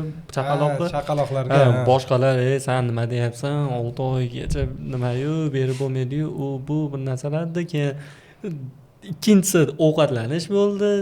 Qisqa berib borish kerak. Organizm tayyor bo'l. O'zingizdan eshitaylik aka. Qisqacha. Ya, to'g'ri. Bizni bunga bu xulosaga kelishimizning asosiy sababi boshidan bunday tushuntirib o'tganing, YouTube'da bilmasliklari mumkin. Mana o'sha boshidan. Xalqimizda ayniqsa bolalarda va onalarda juda ko'p kamqon, kam quvvat, tez kasal bo'lishlari sabab bo'lyapti. Immunitet pasayib ketishi sabab bo'lyapti. Mazurin degan olim nimani bolalar propedevtikasi degan kitobi bor. Bu har bitta o'sha pediatriyani o'qiyotgan, fakultetda o'qiyotgan nimalar o'qiydi. O'sha yerda ovqat ratsionini tuzatib berishlar nimasi bor. 4 oylikdan boshlab faqat soklarga ruxsat berilgan, 6 oylikdan boshlab ovqatlanishga ruxsat berilgan. Kuzatishlarim natijasida 6 oylikdan keyin ovqat berishga bolalar deyarli ovqatlanmayapti. Qo'shimcha ovqatlar. Keyin ovqatga kirishmayapti. Endi ishtaha bilan yaxshi ovqatlanmayapti. Birinchidan onasini o'zi kamqon, onasini o'zi kam quvvat. To'g'ri, organizm, onani organizmi mingcha kam bo'lgani bilan, lekin Alloh shunaqa mo'jiza qilib yaratganki, quvvatni bolaga yetkazib beradi, lekin uzoq emas. Uzoqqa chidamaydi. Ona o'zi tasavvur qiling, kamqon, kam quvvat bo'lib tursa-yu, endi uni bola so'rib tursa, nima bo'ladi? Bolani ovqatlantirish kerak. 6 oylikdan keyin o'sha ovqat yemayapti bolalar. Endi fanda shunaqa narsa bor. Ta'mlar bilan tanishtirib borish. Endi buni ham baribir men tajribada nimada ko'rdim? Birinchi, nima uchun hayvonlar mana turyapti, yurib ketyapti, shunday yaratgan endi u. Yuribdi. Qo'shimcha parvarish shart emas, o'zi borib o'sha kerak bo'lsa suvni ham tatib ko'ryapti. O'tlarni bir tatib ko'ryapti, ta'm bilan tanishyapti. Nima uchun biz odamlarda shu narsani qo'llamaymiz? Ana endi 3 oylikdan boshlab ta'm bilan ozginadan kerak bo'lsa ozgina yalatib turib bo'lsa tanishtirish. Shunaqa narsa ekanki, miyada o'sha ta'mga nisbatan o'sha tanishgandan keyin o'sha aynan moddani, o'sha mahsulotni hazm qilish uchun ferment buyruq berar ekan. Miya mana u ta'm kelyapti deb. Misol, men o'zim aniq eslayman. Banan degan narsani birinchi marta ko'rganimda men uni ta'mini his qila olmaganman, chunki men uni yeb ko'rmagan edim. O'zlaringda ham bo'lgan bo'lsa kerak bu narsa, shunga o'xshash narsa. Masalan, siz chet elga ko'p borgansiz, chet el mahsulotlarini, mevalarini ko'rgansiz. Shuni ko'rib turibsiz-ku, lekin uni ta'mini his qila olmagansiz. Yeb ko'rganingizdan keyin bilgansiz, to'g'rimi? Shunday. Endi o'sha chaqaloqni ham biz oldindan shu oziq-ovqatga nisbatan tanishtirib borsak, sekin-sekin 6 oygacha men uni ovqatlantirib qo'ying, bo'ktirib qo'ying yoki bir narsaga qo'ying demayapman, demoqchi emasman. Endi haligi bir porsiya osh berib yuboring. Unaqa narsalar yo'q.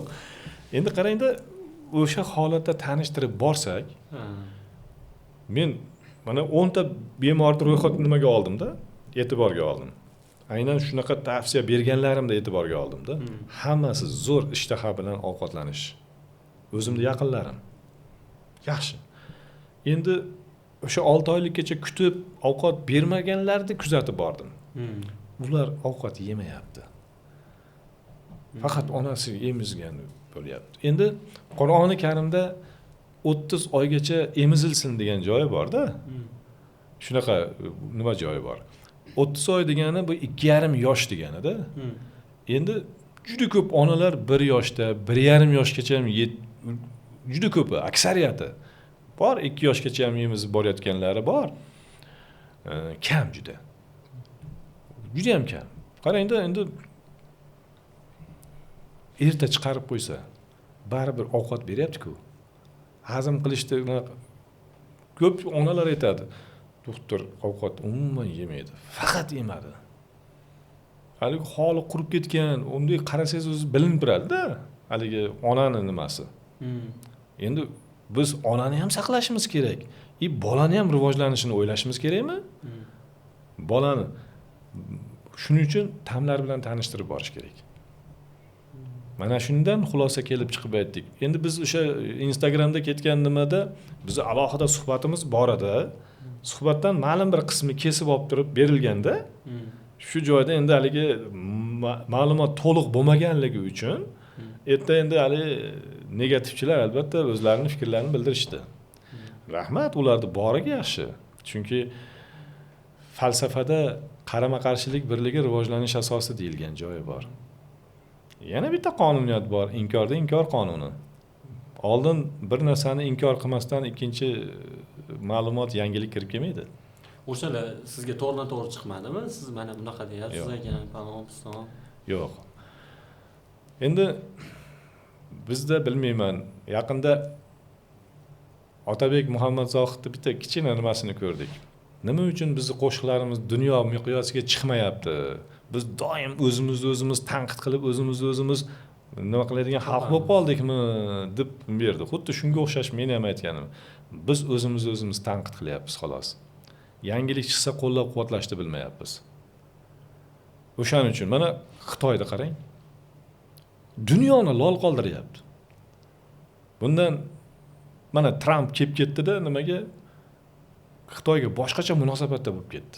Oldingi safar kelganda, yana bundan oldingi safar kelganda umuman Xitoyni pisand qilmasdan, chunki dunyodagi eng lider nima mamlakat, davlat deb o'zini his qilgandek qilib kelgan bo'lsa, hozir o'sha boshqa davlatlar ham tan beryapti.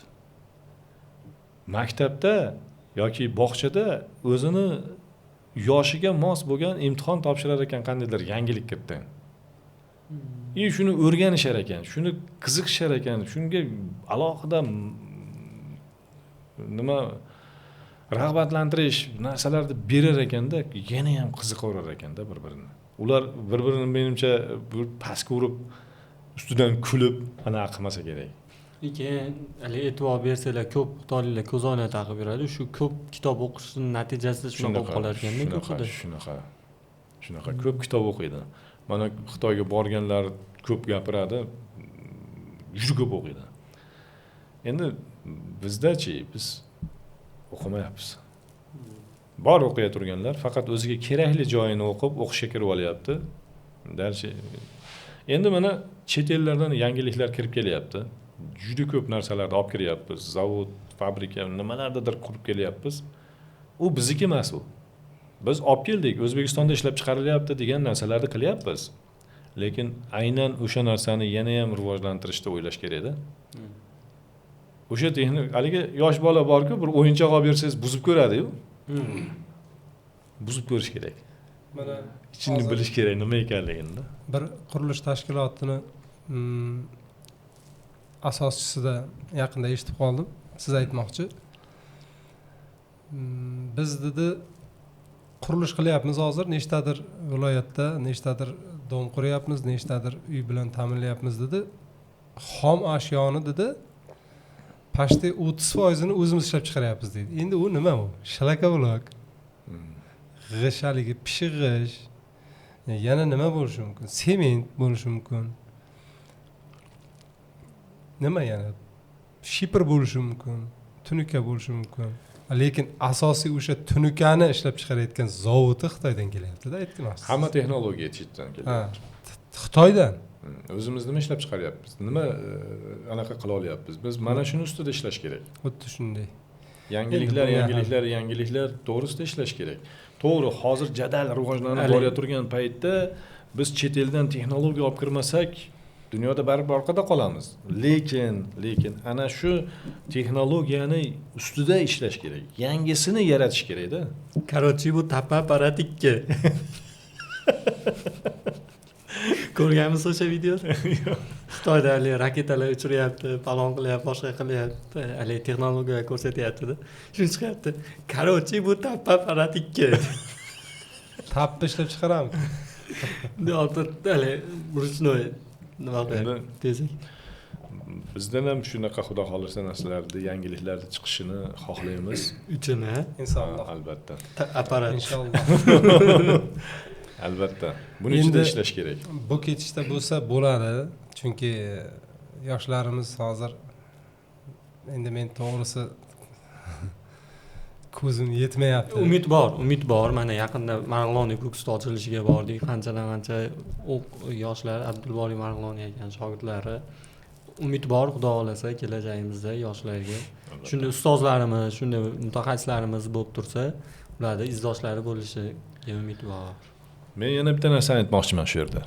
Mana prezidentimiz tomonidan 3-renessansni bizni yoshlarimiz boshlab beradi, xudo xolasa degan ishonch bildiryaptilar.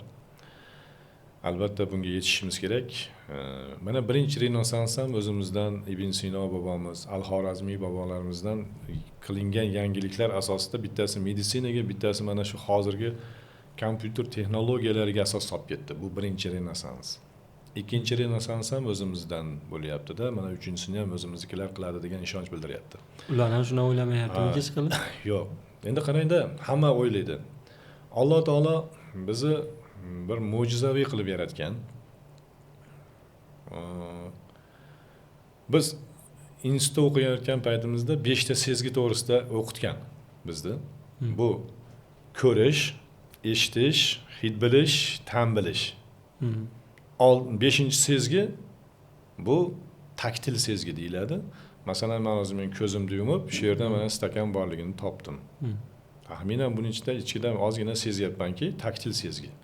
Buni oldindan bilib turib gapiryapman yoki mana ko'z ojizlar bu narsani yaxshi bilishadi, shu taktil sezgi masalasida shu qo'yadigan. Biz shu 5 ta sezgidan boshqa narsani bilmas edik. Endi mana o'qish davomimizda bilyapmizki, 6-sezgi ham bor ekan, 7-sezgi ham bor ekan, 8 va hokazo qolganlari ham bor ekan, balki men hozirgacha eshitganim 8-sezgigacha eshitganim. Bu hali intuitsiya, buni 6-sezgi intuitsiya, to'g'ri aytyapsiz. 7-sezgi telepatiya. 8-sezgi teleportatsiya. Ana shu 6-sezgisi ochilgan odamlar, xuddi mana avliyolar, Ibn Sino bobolarimiz. U paytda nima bo'lgan? Hech qanaqa texnologiya bo'lmagan, laboratoriya bo'lmagan, asbob-uskuna bo'lmagan, lekin Alloh taolo u kishimga Luqmoni Hakim bularga shu qushlarni, butun tabiatdagi barliq giyohlarni ham tilini berib qo'ygan ekan. Shunday giyohga qarasa, giyoh men falon narsaga davoman, men falon nima deyman, mana shunaqa. Kerak bo'lsa tarkibiy jihatdan ham hozir birortamiz borib birorta giyohni gapirib bera olamizmi? 1000 olim bo'lsin, 1000 boshqa bo'lsin, to'g'ri kitoblarda o'qiganini aytib berishi mumkin, lekin hech narsasiz borib turib o'sha giyohni aytib bera oladimi? Yo'q. Lekin o'sha zamonda Ibn Sino bobomizga shunday karomat berilgan.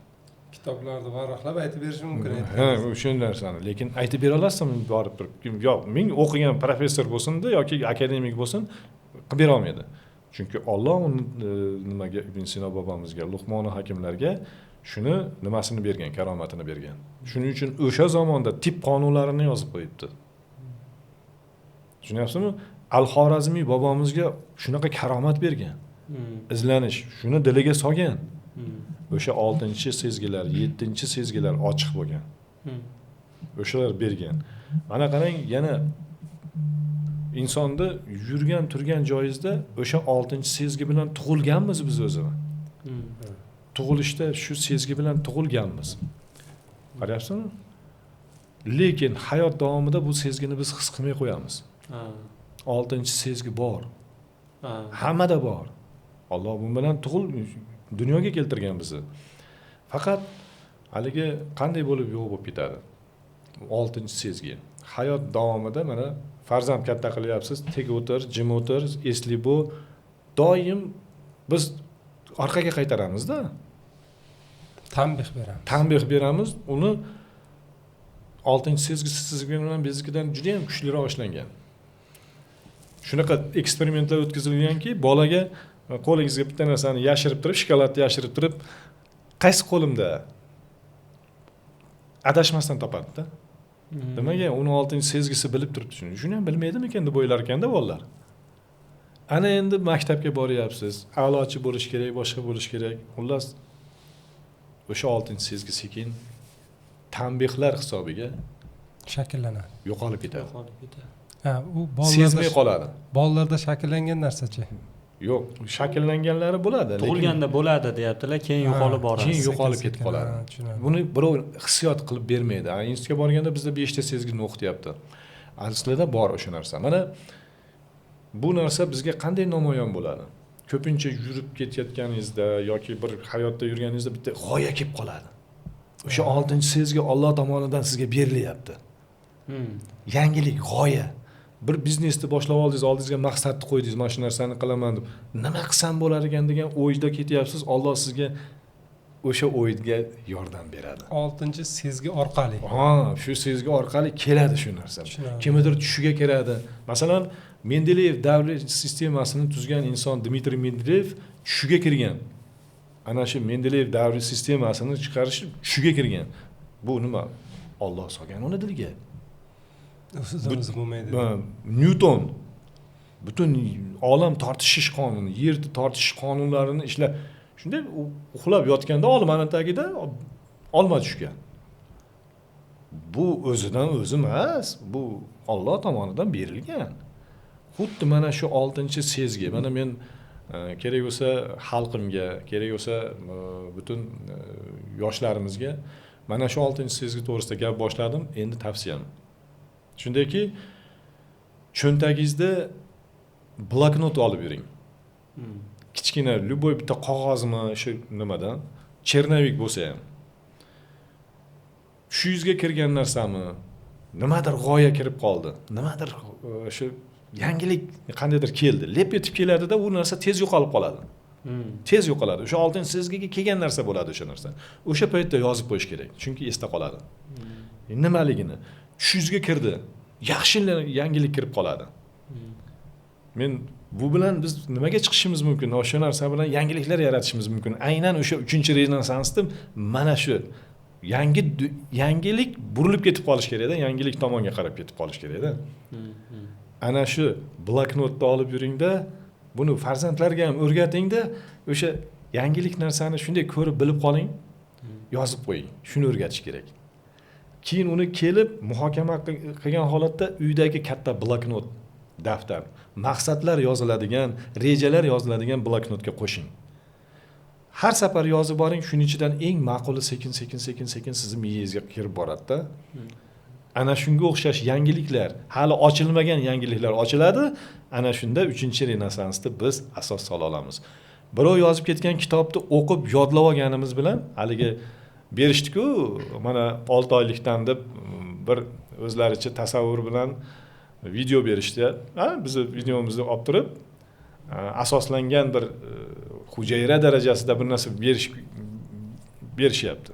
Ular ham o'sha diliga kimdir solgan o'sha narsa bo'lgan. Lekin ularni ham inkor qila olamiz kerak bo'lsa. Aynan shu bloknot masalasi yoningizda bo'lsa, harakatni kuchaytirish kerak. Albatta. Kecha men shu gaplaringizga haligi qo'shimcha sifatida kecha men bir video ko'rdim, Nurmuhammad. 20 yoshli bola. Точно joyi esimda yo'q, bir reelsda qisqa ko'rib o'tib ketdim. Yangi davlat barpo qildi o'ziga. orol sotib olib turib yo'q. Mana u Portugaliyami qayerdandir chegarasi bilan yana bitta davlatning o'rtasida bitta joy bor ekan. O'sha yerda prezident deb o'zini e'lon qildi. O'zini bayrog'ini, konstitutsiyasini ishlab chiqibdi. Oraliq unday chegara bor-ku kartada. O'sha kartaga kirmay qolgan joy ekanda. O'sha yerda o'zini prezident deb e'lon qilibdi. Bayrog'ini yasabdi. Молодец. 20 yoshli bola. Hozir endi olimlashga olaman deyapti-da, qarang. Mana siz aytmoqchingiz, u 7-sezgidan olganmi, 8-sezgidan olganmi? U juda qiyin. U tarixda bir marta, yarim marta bo'ladigan narsalar-da. Albatta. Endi ko'rsatib beryapti, haqiqatan sun'iy intellekt emas-da.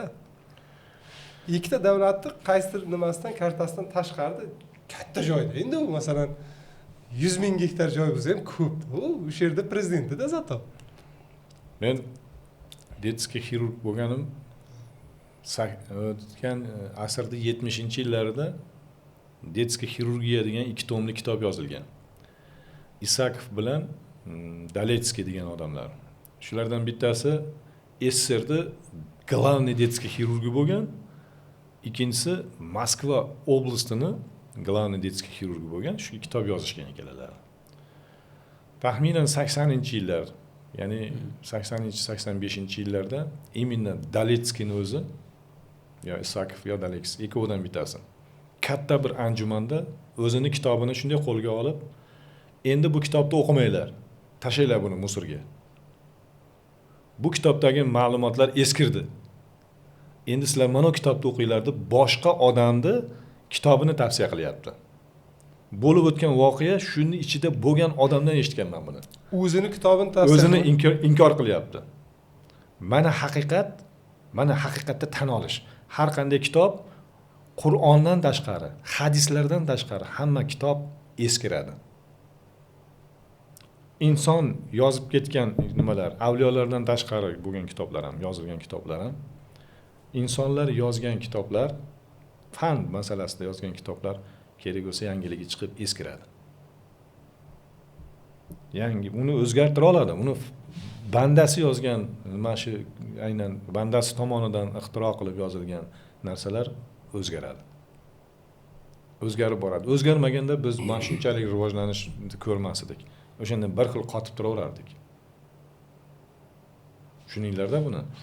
Qur'onni o'zgartirishga hech kim qo'lidan kelmaydi, qila olmaydi ham, chunki Alloh tomonidan berilgan ilohiy qudrat. Butun dunyo buni butun nima? Ilohiy qudrat. Qiyomatgacha xavfsizligi ta'minlangan, ham kafolatlangan narsa. Hadislar, avliyolar tomonidan aynan Qur'onni sharhlab yozilgan kitoblar. Bularni birov o'zgartira olmaydi.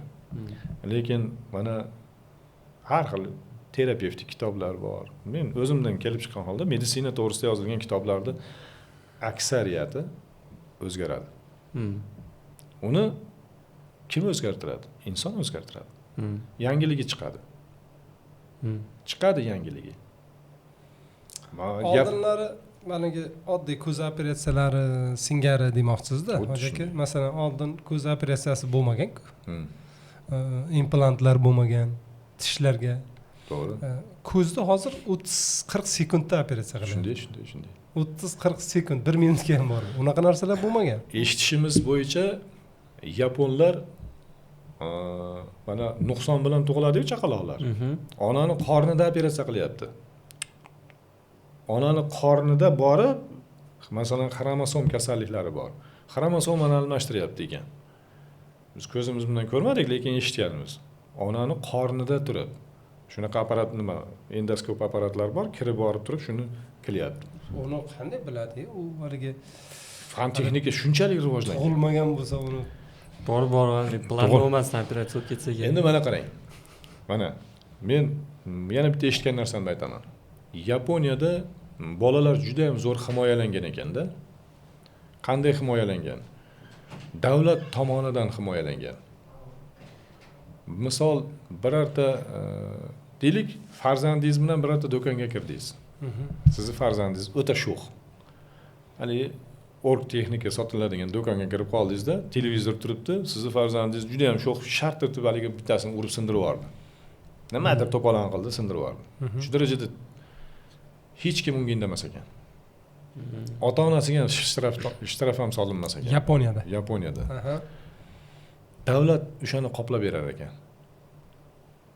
Endi yapon bolalarini odobi juda ham yuqori. Kichkina bog'chadan tortib maktabda, hatto maktabda уборщица bo'lmas ekan. Haligi farrosh O'zlari yig'ishtiradi. o'zlari yig'ishtirib ketar ekan. Odob juda ham zo'r tarbiyalangan. Mana shu holatda ham davlat shunga ishonganmi? Davlat tomonidan qoplanar ekanda bir kun kelib o'sha bolalar, o'shanaqa sho'x bolalar ayniqsa bitta yangilik yaratadigan bo'lsa, davlat o'sha chiqargan nima qilgan ziyoni qoplab ketar ekan shu. Yangilik yaratar ekanda shunaqa odam, shunaqa bola yaratar ekanda uni. O'sha intuitsiya o'lib qolmas ekanda uni. O'zini haligi jamiyatda o'rni bilan katta bo'ladi u bola. Chunki uni himoyachisi borligi, hech kim uni shunday urushib nima qilib tashlab o'zimizda Yaqinda ko'rdingiz, ota-onasini sudga berib yubordi. sudga ham berib yubordi-da, agar hozir bironta televizorda ursin deb tashlasin, bu narsa televizorda nimasi tilidan edi deb turib 10 ta televizorda pulni undirishadi-da, agar qo'yib bersangiz-da. Agar sal omroq bir ota-ona to'g'ri kelib qolsa, biz jamiyatda ayniqsa bolalardan tortib juda katta islohot qilish kerak hali. Biz o'zimizni kavlayotibmiz hali. Ya'ni o'sha mana berilgan videoda qilingan ozgina yangilikka yoki hozir mana biz qilyapmiz. Parhezsiz davolayapmiz, gormonsiz davolayapmiz. Hech kim qiziqqani yo'q-da. Naborot mashinnikka chiqaryapti. Soyib aka, eng katta orzularingizdan birini aytib bering. Eng katta orzuim shundayki, mana Alloh dilimga solib mana shu ilmni berdi. Shuni fanga olib kirish. Doktor Umarov uslubi degan narsani qandaydir shu qoldirish. Nima xalaqit beryapti shuni qilmaslikka? Vaqt kerak endi unga. Xalaqit berish oson emas-da, Nur Muhammad. Buni isbotlab chiqish juda katta oqimga bilan kurashishga to'g'ri keladi. Sizga mana masalan qaysi kim qandaydir darsga bo'libmi, yordam shunaqa bo'lsa yaxshi, buni tezroq bo'lishiga. Bunda qadam tashlab qo'yganmiz. Endi sekin bo'ladi, keyin aytamiz uni. Bo'ldi. Demak, bizda blitz savollar Sohibjon aka. Blitz savollarni beraman. Bunga tezda qisqa javob berishingiz kerak bo'ladi va shundan so'ng suhbatimizni yakunlaymiz. Xo'p bo'ladi. Zerikib qolmadingizmi, Soyib aka? Mazza qilyapman hozir. Xo'p. O'zi hech kim hali kelib zerikdim, ketkim kelib qoldi, ketaylik demagan. Naborot qolaylik deganlar bor. Qolaylik, bo'ldimi? Zaryadkasi tugamaydi mana deyishganda ko'pchiligi. Ketdi bo'lmasam. Undan oldin eslatib o'tamiz, bizni homiymiz Dunyo suvlari. Ammo zo'r suv ekanlik. Gap yo'q. Sohibjon Umarovni bugungi darajaga olib kelgan eng katta narsa nima? Yoki gap? Doktor Umarov shaxsiy brendi. Bolaligingizda qanday tushlar ko'rardingiz va orzularning qanchasi ushlandi? Doktor bo'lish niyatimiz bo'lgan, mana hozirgacha bo'ldi shu niyatimiz. Tushimizga ham kirib chiqqan shu narsa. Ushaldi. Uyga qaytganingizda shifokorlik xalatini eshik oldida yechib qoldira olasizmi yoki uyda ham hammaning salomatligiga nazorat qiladigan doktormisiz? Uyda ham hammaning salomatligiga nazorat qilib turaman. Farzandlaringiz ham sizning yo'lingizni tutib shifokor bo'lishni xohlarmidingiz yoki bu juda og'ir kasb deb qarshilik qilasizmi? Deyilgan nimachi javob bu savolga kech. Endi bu savolga kech. Sababi bir paytlar o'g'il farzandlar xohlagan, lekin o'zim xohlamaganman. Sabab doktor bo'laman deganda xohlamagan. Doktorlarni oyligi, daromadi juda ham past bo'lgan, kaltayib yurgan, boshqa holatlarda qo'y doktor bo'lma, undan ko'ra bir yaxshi biznesmen bo'l deb o'zim qaytarganman. Lekin hozirgi kunda xohlayman. Hayotingizdagi eng og'ir damlarga sizga eng katta tirgak bo'lgan inson kim? Albatta ota-onam. Siz uchun haqiqiy baxtli kun qanday o'tgan? Va qachon bo'lgan? Shu shifokor holatimda nima aynan mana shu kasallik bo'yicha yangiliklar chiqib kelish boshlaganda men birinchi o'zimni baxtli his qilganman. Ish jarayonida yoki hayotda Sohibjon aka oxirgi marta va qachon nimadan yig'ladi? O'zi umuman oxirgi marta qachon yig'ladingiz va nima sabab? Bizni yoshligimizdan o'g'il bola yig'lamaydi deb katta qilishgan, o'shaning uchun ko'zimizga yosh kelmaydi bu narsadan. Jahlingiz chiqqanda o'zingizni qanday tutasiz? Ichingizga yutasizmi yoki emotsiyani tashqariga chiqarasizmi? Oldinlari emotsiyani tashqariga chiqib ketardi. Hozir ichimga o'zimni bosib, bu narsani to'g'ri qabul qilishga harakat qilyapman. O'zingizdagi qaysi fe'l-atvoringizni yomon ko'rasiz va uni o'zgartirishga harakat qilyapsiz? Qat'iyatsizlik. Bemorning taqdiri yoki og'ir ahvoli sababli kechasi uyqungiz qochgan kunlar bo'lganmi? Juda ham ko'p bo'lgan. Hayotingizda qilgan eng katta tavakkalingiz va u o'zini oqlagani haqida gapirib bera olasizmi? Mana shu allergologiya masalasi bo'yicha eng katta taxminim ham tavakkalim bo'lgan, hozir bu narsa o'zini oqlayapti. Insonlardagi qaysi xislatni aslo kechira olmaysiz? Subutsizlikdir. Sizni bir zumda tushkunlikdan chiqaradigan yoki kayfiyatingizni ko'taradigan mashg'ulot nima? Yoki kim? Shu psixologiya bo'yicha o'zimni tez shu vaziyatdan chiqarishga harakat qilaman. Shaxsiy amaliyotingizda har qanday puldan ham ustunroq degan shaxsiy qoidangiz bormi? Bor. Nima? Birinchi o'rinda shu halol rizq topishda. Tibbiyotda va hayotda do'st orttirish qiyinmi? Yaqin do'stlaringiz orasida shifokorlar ko'proqmi yoki boshqa soha vakillari? Shifokorlar ko'proq. Shaxsiy brend va mashhurlik siz uchun mas'uliyatmi yoki ortiqcha yuk? Mas'uliyat. G'iybat, tanqid yoki ijtimoiy tarmoqlardagi salbiy izohlarga munosabatingiz va ularga qanday bardosh berasiz? Boricha qabul qilaman.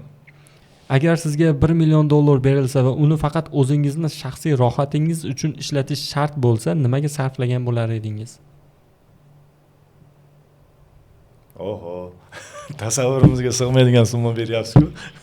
Kitob ishlab chiqarardim. Sohibjon Umarov kitoblarini kitob yozardim birinchi. O'shanga sarflab yuborardim. Albatta. Hayotingizdagi eng katta mag'lubiyat deb nimani hisoblaysiz? Umrda o'tib ketgani. Uylanganim demadingiz.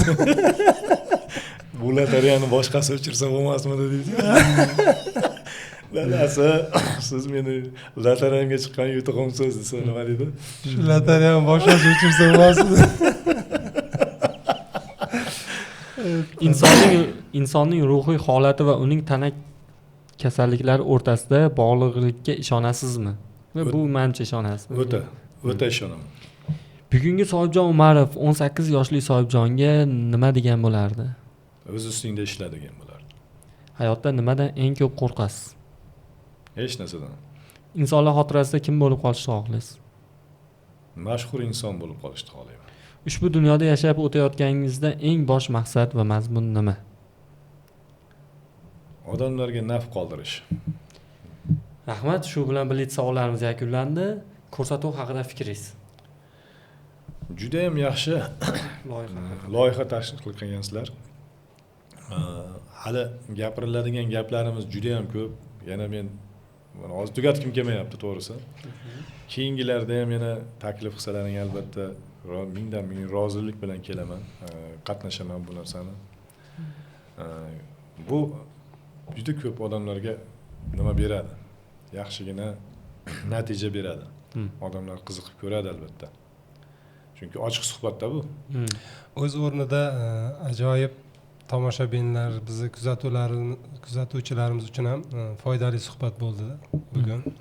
Albatta. Shu o'rinda Sohibjon aka sizga ham rahmat. Vaqtingizni ajratib shunchalik kerakli ma'lumotlar bilan ulashganingiz uchun, biroz taklifimizga yo'q demasdan kelganingiz uchun.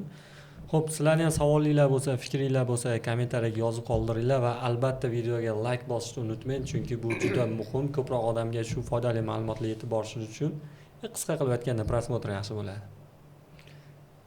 Sog' bo'linglar. Hurmatli kuzatuvchilarimiz, bugungi mehmonimiz o'z sohasini ustasi, allergolog. Hozirgi kunda asli kasbi meditsinada jarroh, bolalar jarrohi bo'lgan Soyibjon Umarov bo'ldi, farg'onalik. Xush kelibsiz yana bir bor. Rahmat. Dunyo suvlari qanday ekan? Juda ham zo'r. Ajoyib. Menga yoqdi.